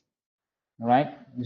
But I can understand that it's really hard, right? Especially in doing action research because we are reflecting our own practices. All right? Is that okay, Zhao Jing? The standard procedure will actually assist us, right? In refraining ourselves from being too subjectivity, something like that. Understood. All right. The others? The introvert others. The introvert others. All right, it's fine. Okay, I just want to share with you, some consideration when you engage in this kind of activity. What kind of consideration that you need to consider, right? Okay, come back to number 2, instrumentation, the questionnaire. How we come out the questionnaire, right? How we come out with the questionnaire. Of course, the first stage is we need to justify why we need to have the questionnaire as our research instrument to collect the data. And then the second stage is now we have to identify, okay, what types of items, what types of questions will be asked in the questionnaire. All right. Now, for example, if we are preparing the questionnaire, the items, we developing the constructing the items in the questionnaire. So sometimes we use the existing, the established questionnaire, the questionnaire that available in the market, right? Some maybe from the previous studies, you can ask permission from them to use their questionnaire with some, standard procedure, how to test, how to translate, how to modify. So those kind of standard procedure. And then sometimes you just want to use your own questionnaire. You develop your own questionnaire. But of course, regardless of whether you develop or you just use the established questionnaire that available, the process still the same, right? The process still the same. We need to identify. If we use, like, for example, the established instrument or the established questionnaire, we need to understand the original of the questionnaire. Maybe we take the questionnaire from the Western culture, right? The Western culture. We want to use that instrument. We want to use that questionnaire. We have to consider that as well. Why? Because when we use the different contexts of questionnaire, there are also related issues like cultural perspective, right? The Western culture is different as compared to Eastern culture. What you need to do, they have a specific procedure. Okay, something like validation procedure, looking for the reliability of the instrument, everything. So I think you have learned that and about how to do the pilot study, and because you try out the instrument first, the questionnaire first, so that the instrument or the questionnaire is ready to be used in your context of study. Okay, simple as that. The same way like interview and observation. So the process of doing interview or doing observation, there's a standard procedure, the specific procedure that we have to set. We have to set that so that we can follow. And you can follow. That is how, like I said earlier, we can refrain ourselves from interfering the process of collecting the information. Okay, those two things, like I said, number one, number two, is very critical. We have to decide ourselves the justification and then how we develop that, whether we come out with our own self instrument or we just use other people's instrument and previous instruments. So those are the things that I think. I mean, we sometimes make use of the previous instrument to help us in preparing the questionnaire, our own questionnaire. Sometimes we just to get some idea. The construct in the questionnaire, maybe you have 4 constructs. 1, 2, 3, 4, right? Those 4 construct, like the first one is the demographical construct. The second one is the construct A, construct B, construct C. So how do you get the idea? Maybe you have learned from the previous research instrument. So that is the normally, I mean, most of the researchers have done this. And then, like for me, I think to me, I don't mind anything. Like say, for example, I have conducted one study, and then I managed to publish one sets of questionnaire, and then the future researcher would like to use it. Yes, they can use freely. Even they don't need to ask me. Go ahead, I don't mind, because this is about knowledge sharing, knowledge sharing. But now for some people, no, you have to ask permission. You have to mention my name. You have to cite my name because you were using my instrument. So, but to me, it's fine, right? Something like appreciation of the efforts of the previous researcher. Okay, but of course, in the explanation, we need to explain clearly how we come up with this questionnaire.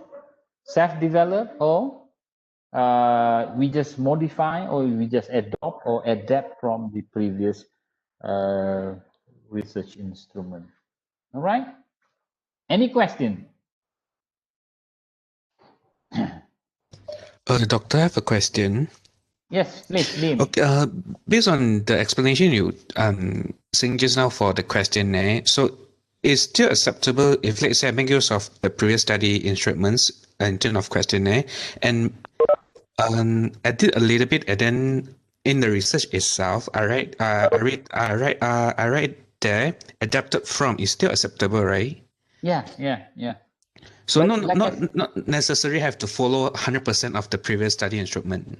yes, because you know what they need to know from your writing, yeah, from your report is what did you do to the instrument, right? What did you do to the instrument? If you say like the instrument being adopted, right? The adopted by from previous studies, right? Adopted from previous studies. So you need to understand what we mean by adopted. Okay, adopted. Or sometimes we want to adapt, right? Adapt. So it depends on the terms or the activity that you have done to the previous instrument. So that's why I said there's nothing wrong of using the previous studies, but of course you have to explain that clearly. How did you do to the instrument? How did you come up with that instrument? Whether you adapt, or whatever you do to the original questionnaire, or you develop your own questionnaire, so you have to mention it.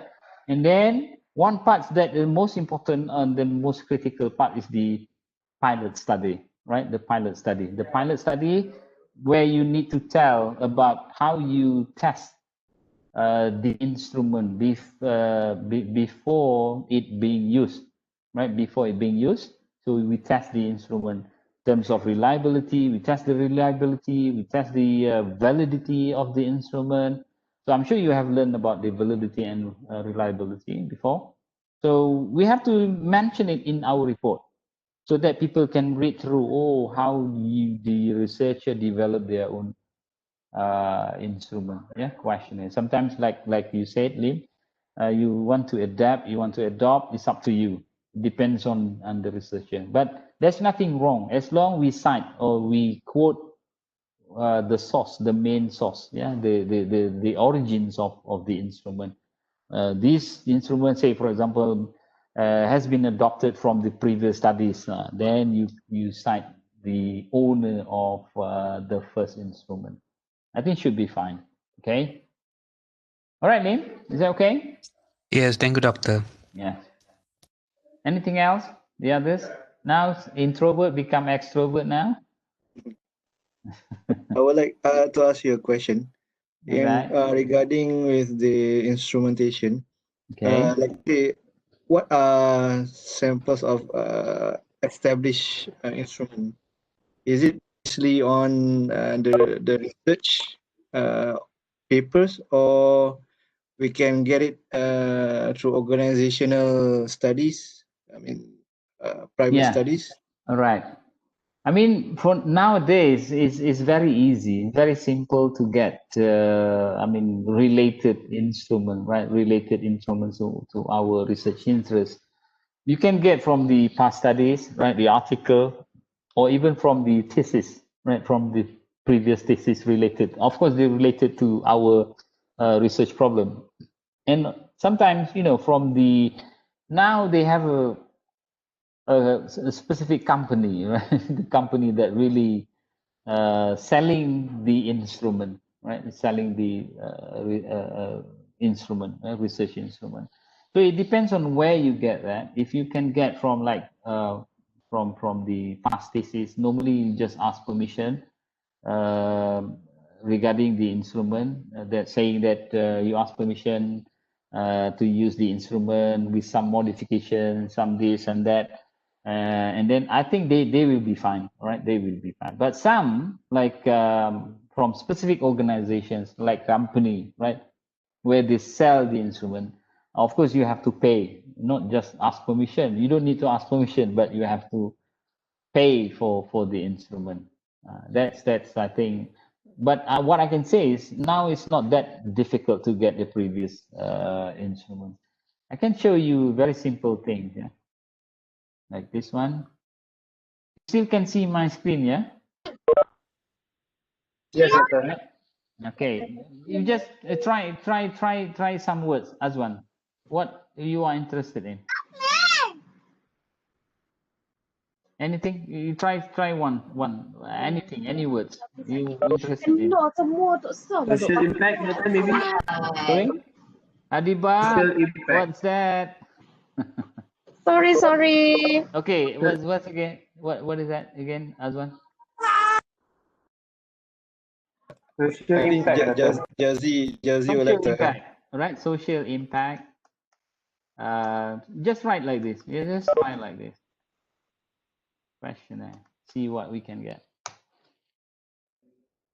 Examples of questionnaires and other data. Social impact assessment. Right? Try it. What we can get here. What is social impact? Blah blah blah. Okay. Anything? Instrument. Data collection mechanism. Analysis. Social. So at least they mentioned about the construct of the social impact, right? The construct. Then slowly we can learn from this. Okay, or maybe we can playing around with other things. Let's see what is it. Social impact. This is Cardiff Metropolitan University social impact questionnaire. Wow, they have 7 pages. Okay. Then what you need to do is like this. Just follow and try to learn from this. Next, and so on. Right? So you take some time to explore this one. And then I'm sure you will find a very good instrument, right? A very good instrument. Sometimes from this series of questionnaire, we can come up with our own construct of questionnaire. Right, so because of these processes, unless if we want to use 100% from the owner, right? Let me share with you.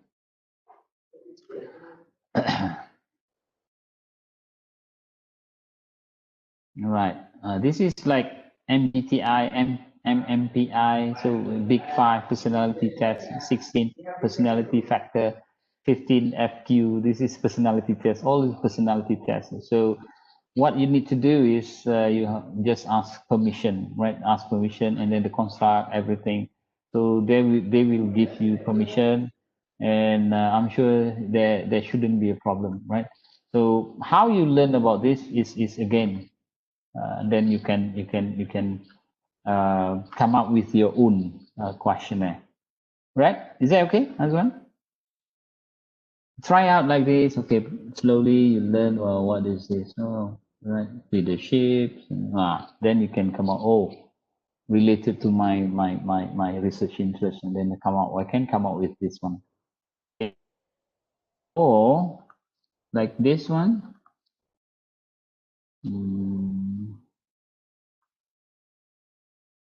Like this one, Bandura, Albert Bandura, self-efficacy test, right? Teacher self-efficacy test. So sometimes you find you get this one, the Bandura measuring teacher self-efficacy test, but you don't want to measure teacher, but you want to measure your subordinate, okay, your subordinate self-efficacy test.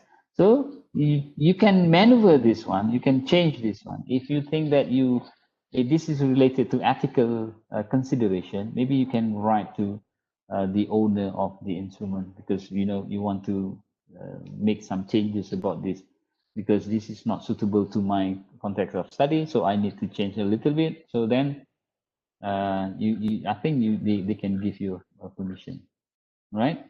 So something like this. Just playing around with this, and then slowly you can get something, right? What else? Depression. Right, depression level test, depression, anxiety, and stress scale. Are you stressed? I'm so happy right now. Right, okay, good. Glad to hear that. It's stress. Wow. I mean, stress is normal, right? Stress is normal to everyone. Everyone experiencing stress. When it comes to the stress level, that will tell us about whether it is normal or not. Okay, if you have a very high level of stress, until you can't do anything else. Then you becomes abnormal. Okay, now see this is a stress test. I took this from the online survey as well, right? That's why you see the format still the same. Just ask permission, and then finally the permission granted. Then I can use the questionnaire. In fact, they provide the guidelines how to do the scoring, right? Do the scoring like this. Okay. If your score is 34 and above, so extremely severe. Oh, this is crazy. You should consult with the physician. Okay. Is it okay for you? It's just an example. Okay. Any more question?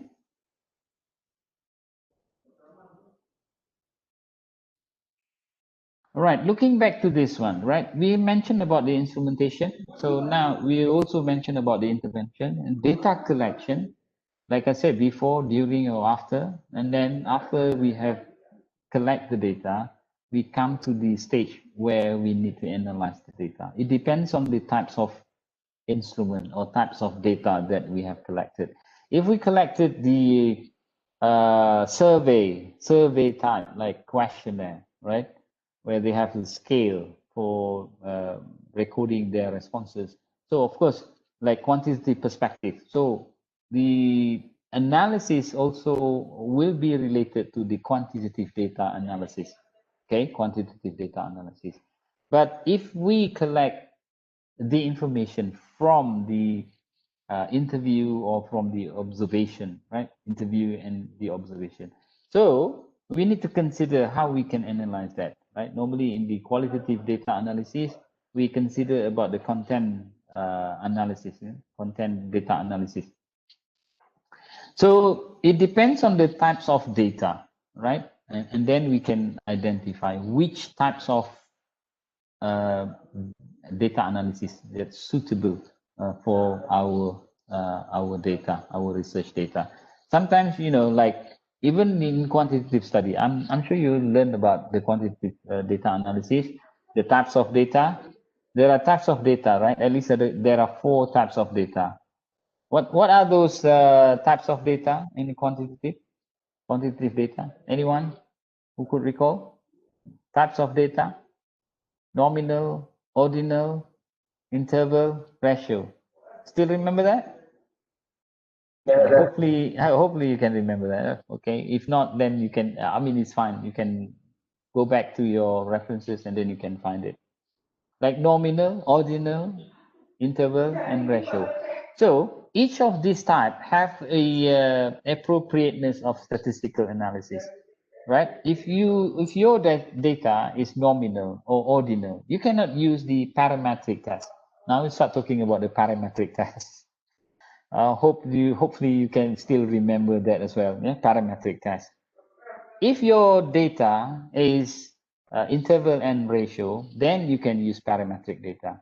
Normally, the ordinal and the nominal, we use non-parametric test, right? Non-parametric test. So you're talking about correlation, you're talking about multiple regression, right? You will be talking about chi-square, cross-tabs, any possible statistical data analysis, even frequencies or percentages, okay? Whereas in the qualitative data, like interview and observation, so normally we consider about the content data analysis, right? Content data analysis. We analyze the conversation during the interview, comments and feedback from the respondents. Okay. Any question regarding the data analysis? Because I'm not going to discuss this in greater detail, yeah, because I'm sure this is just to recap, yeah, kind of data analysis that you need to consider. Sometimes, you know, types of data is ordinal and nominal, but some students, some researcher, they use parametric tests, right? If you use parametric tests, like you use what? The SPSS? Have you heard about SPSS? You try SPSS? Yeah, like SPSS. Yeah, some people they don't like to use SPSS. They use sometimes they just use Excel. It's fine as long it can help them out in analyzing the data. So sometimes, although the types of data is nominal or ordinal, but some researcher using parametric tests. If you key in the data, you run the analysis, although the types of data is non-parametric data, like ordinal and nominal, they still can produce output, right? If you run the analysis using SPSS, they still can produce the output. But the output does have no meaning at all because the statistical that we were using was wrong, right? Because we were using parametric tests. So that is sometimes misleading to the research findings. Okay, research findings. All right. Any question regarding this one? Those are the processes. I think it's not that difficult. And for now, you can Google. You can find a book or references. They have a very specific guideline how to do even the books, and you can find it easily. What most important is you need to know what types of analysis that you need. Okay, like I said just now, whether my data is suitable to use parametric tests or whether my data is really only can be used non-parametric data. And sometimes, if you look further, especially you want to go for more sophisticated analysis, statistical analysis like regression, multiple regression, if you just want to see like t-test, ANOVA, right? So sometimes, they requires more rigid, more rigorous types of data. Sometimes they ask the data to be like homogeneous data, right? Homogeneous data. Or they want to see whether the data is really, the respondents that responding to the questionnaire was selected using random sampling or non-random sampling. Normally, when we use non-random sampling, the use of parametric test is not suitable, okay, because the selection is not random, okay, not random.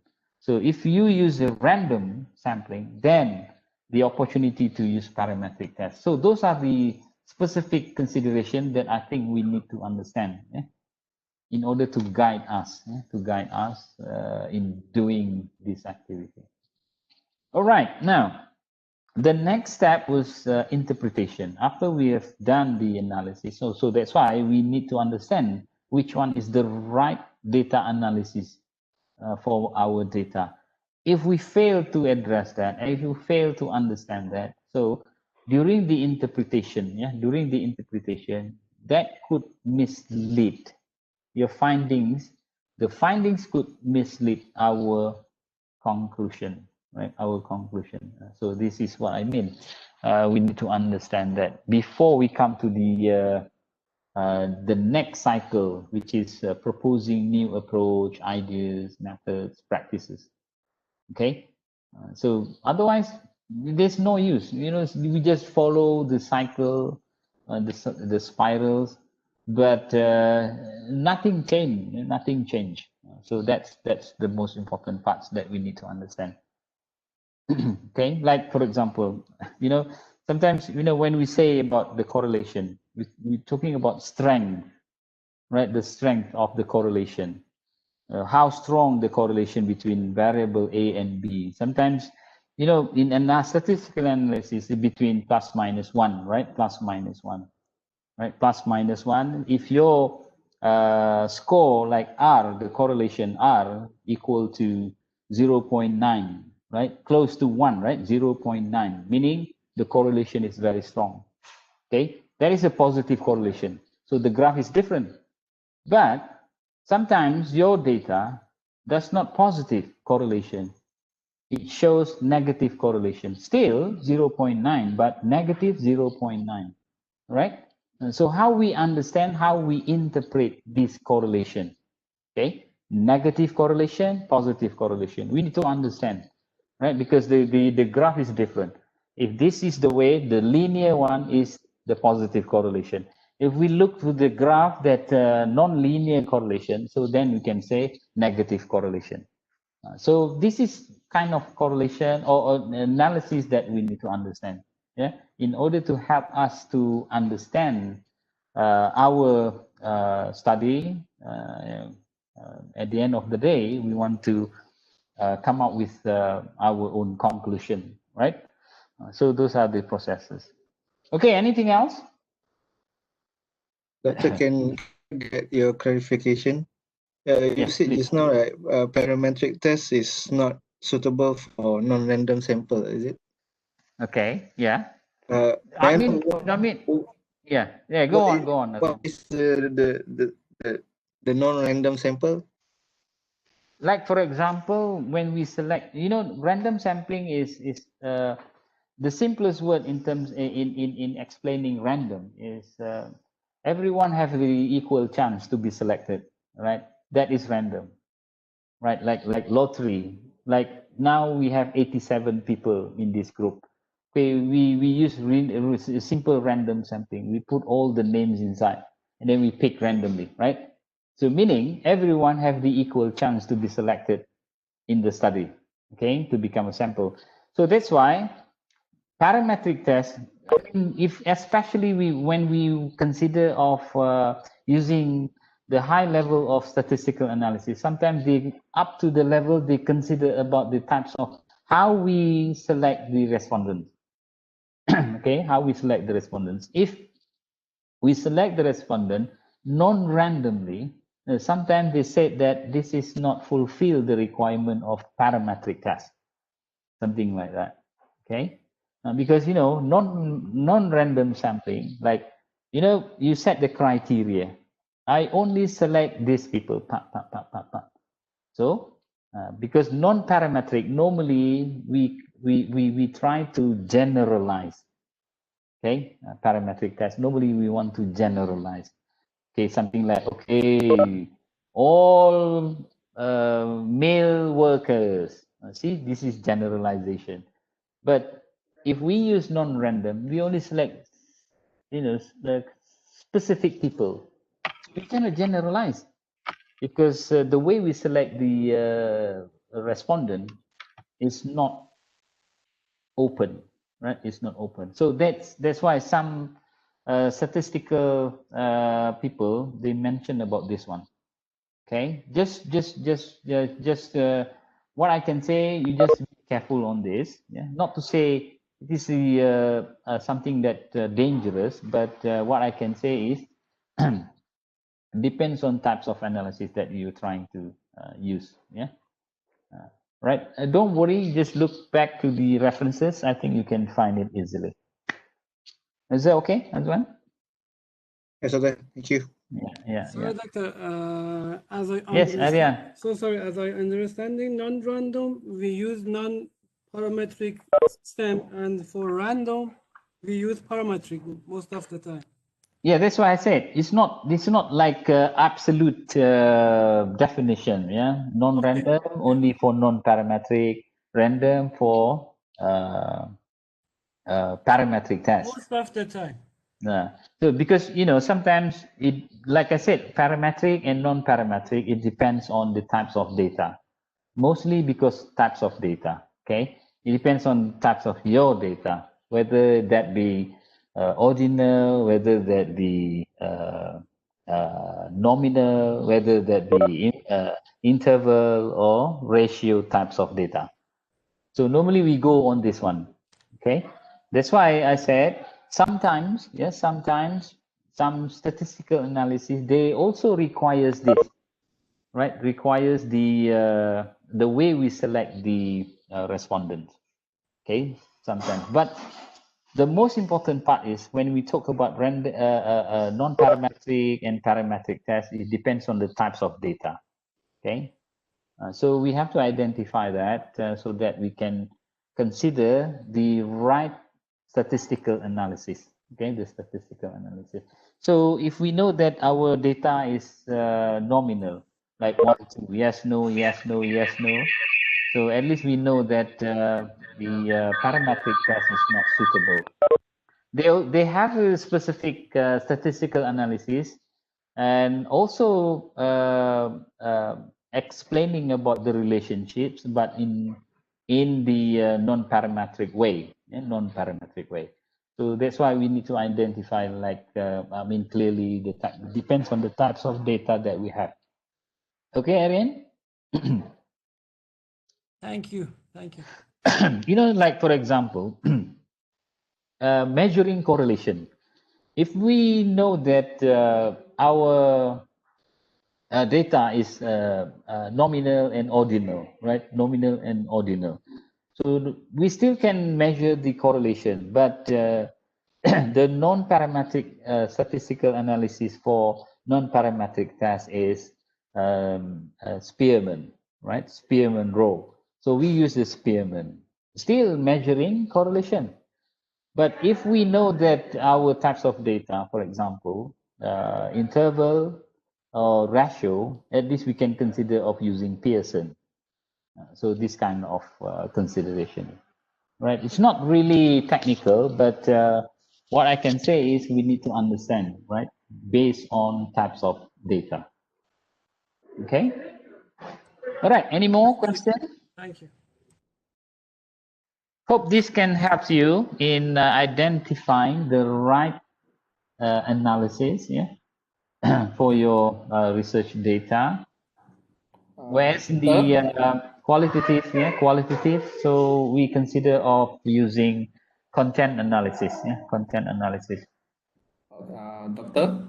Yes, Leong, please. Evening. Okay, Yes, just a evening. question. Okay, so basically, let's say the data is interval data, Okay, but not normally distributed. right. Okay, it's like not normally distributed. The So should I use skewed data. skewed data? Can be said skewed data to the left and also maybe to the right, and Yes, sometimes still got some outliers. Okay, so yeah. should I use parametric or non-parametric? Right. There are specific procedure, right? There are specific procedure where you can make use of parametric tests, although the distribution is not equally distributed, right? It's skewed to the right, skewed to the left. Yeah.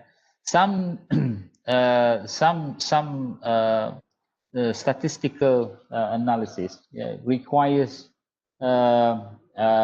these characteristics, this requirement.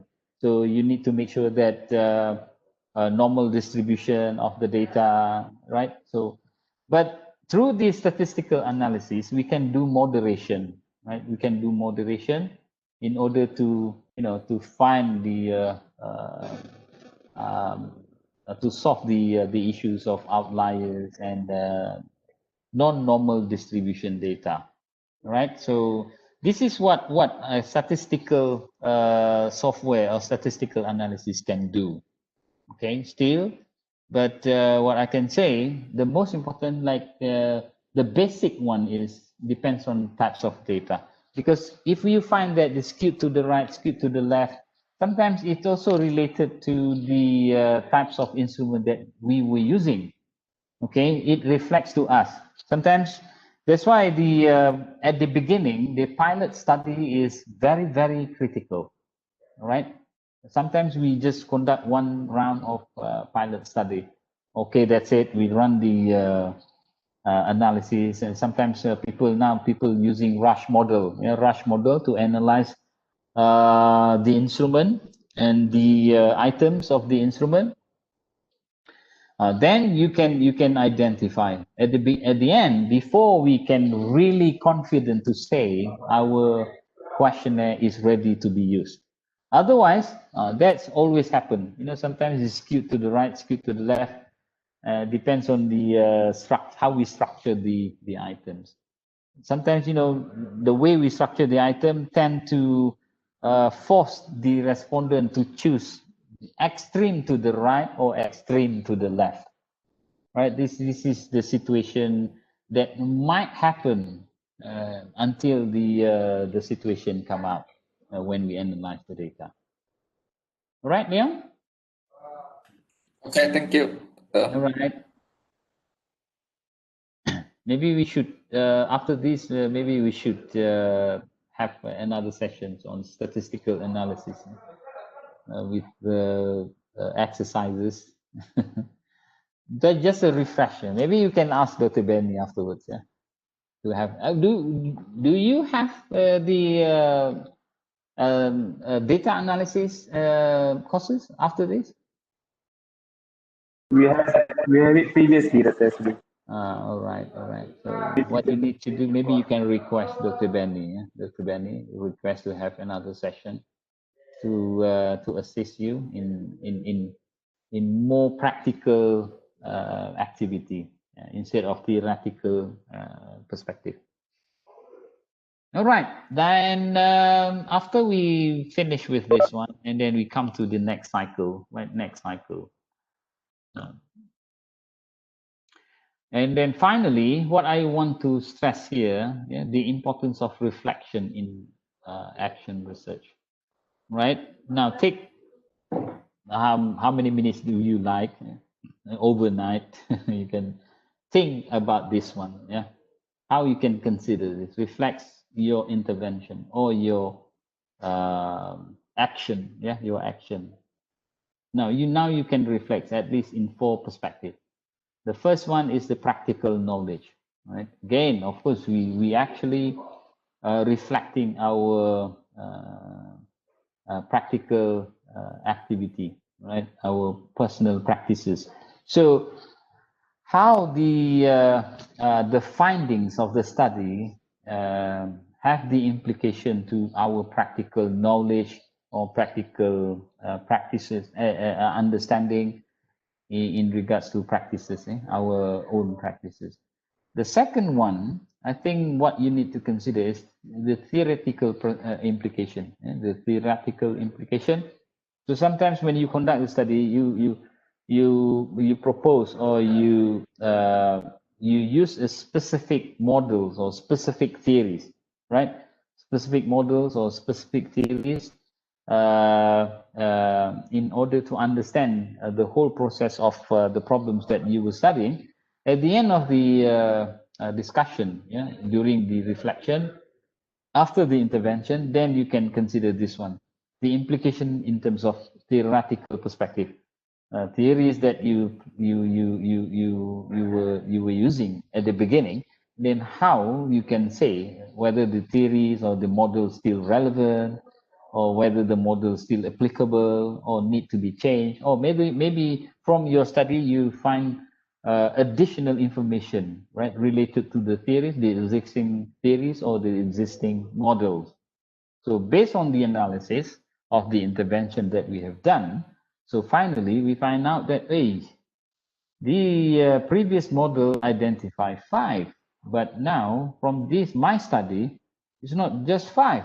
I have identified another one that not being identified by the previous models. So that is the theoretical implication that we can come up with at the end. Okay.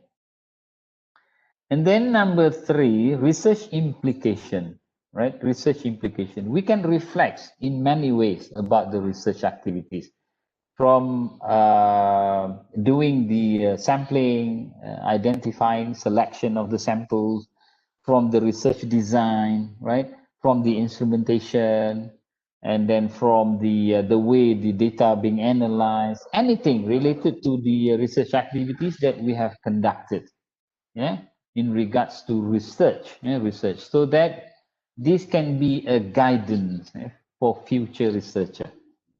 Okay, so for future researcher. And then finally, what next? See the next cycle, conclusion, or we just stop there, that's it, I'm done with it. So these findings will can last for up to 10 years, right? 10 years, so within 10 years I don't need to do anything else.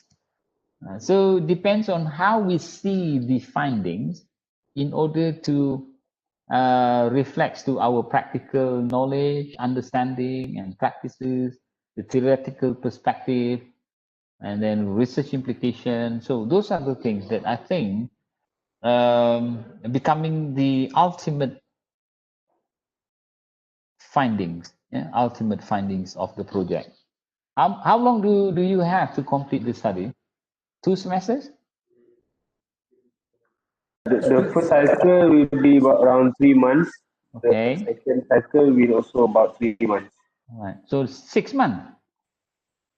All right. It's a very short period of time. So that's why, I mean, we need to be more practical. How feasible the study is going to be. Of course, because you have a very tight and then limited time to be completed. 3 months, 3 months. It's a very short period of time. Not to mention about our own practices. We have jobs, we have work at home, at the office. So you have to do it simultaneously. So you have to consider that as well. So that within those 6 months time, this study can be completed. Okay. What I can say is try not to be so ambitious. All right. Try not to be so ambitious. Because you know sometimes it drags you from 6 months to maybe 1 year, something like that. Okay, any more question? This is the references. I think if you think that you want to have or you want to explore action research, now they have a e-book, e-book where you can buy at cheaper price. And until now, I think we don't have a very good action research in Malaysia, but this is Routledge publication. So I think this can assist you in understanding action research better. Okay, you can find it anywhere from online, I think. Okay, if no question, I wish you all the best on your research. Yeah, and then of course, thank you very much for your Sorry, attention. doctor. Yes, Adrian. I have a question. First of all, we don't have we don't have your file. Our file is different from your file. We don't have these pages. Dynamic. Remember, I said dynamic, right? Every day, every moment is change. The second one is, for example, when we recognize the problems of for example, a business. For example, it have a five or six area. It can change, but we don't have a time to change it. How can do it? For example, one part came back to the customers, but maybe other parts came back to the, for example, if we have a restaurant cookers or manager or something like that, or even system automation. Yep. How Agree. can tackle it? Because in our studies, most of the lecturer ask us to do questionnaire or something like that. My question is, if we find out some area which we cannot do these things, we don't mention it or mention it. Yeah. Regarding that concern, I think I think the best person to respond is Dr. Benny. All right, Dr. Benny. So my part is to share with you about the intervention activity and the reflection activity. So I hope that the discussion, not to say completing your understanding, but just to give you some insight, okay, some insight regarding what we mean by reflection, what we mean by intervention. Is that okay if I respond that No, way, Adrian? my question is, for example, if we find that, for example, we can work on 6 area, but we don't have a time, we can only implement 2 area, for example. Yes, you Is can. it Yes, you can. acceptable from lecturer, or we must reduce other parts and don't mention it? My question is this. I understand, right? So like that's why I mentioned about one thing. Try not to be ambitious, right?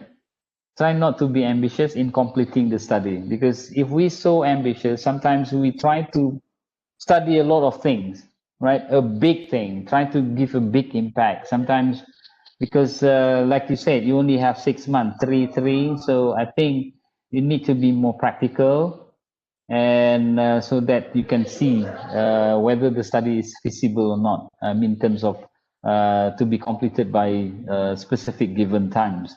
Otherwise, it will drag you, right? It will drag you up to 6 months, not just 6 months, but now going up to one year, or maybe more than that.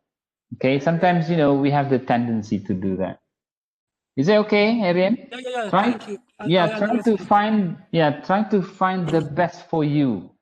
Like I said, because you know that you only have a very limited time, so this is what I need to do, right? In the practical way, right? Thank you. Okay, Thank you. if no more, so I just wish you all the best on your research. Sorry, doctor. Can Yeah. we Yeah. All right. So thank you receive very much for your dynamic attention. file? Oh, doctor. If you have any concern, this is my email. You can email me, or even you can still contact me.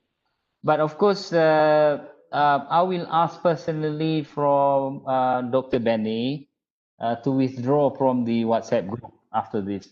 Okay. For those who still interested, I mean, if you have any concern, anything you would like to ask, please feel free.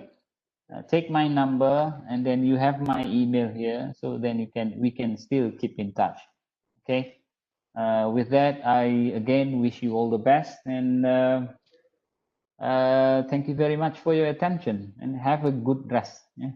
Have a good Sorry, rest. doctor. Can Thank you, doctor. Thank you, doctor. we receive this latest file? Thank you, doctor. Yes. I can Thank you, share that. Doctor. Yeah, I can Thank share you, that. Thank you. I will share with you. The first one is the attendance, the Google form, right? The Google form, and then these slides and these slides. Thank you very much. Have a good night. Yeah, so much. my pleasure. Okay, guys. Thank you, doctor. Thank you so much, doctor. Thank you, doctor. Assalamualaikum warahmatullahi wabarakatuh. Selamat malam, doktor. Right. Nice to be with you. Yeah. Only what, 5 hours?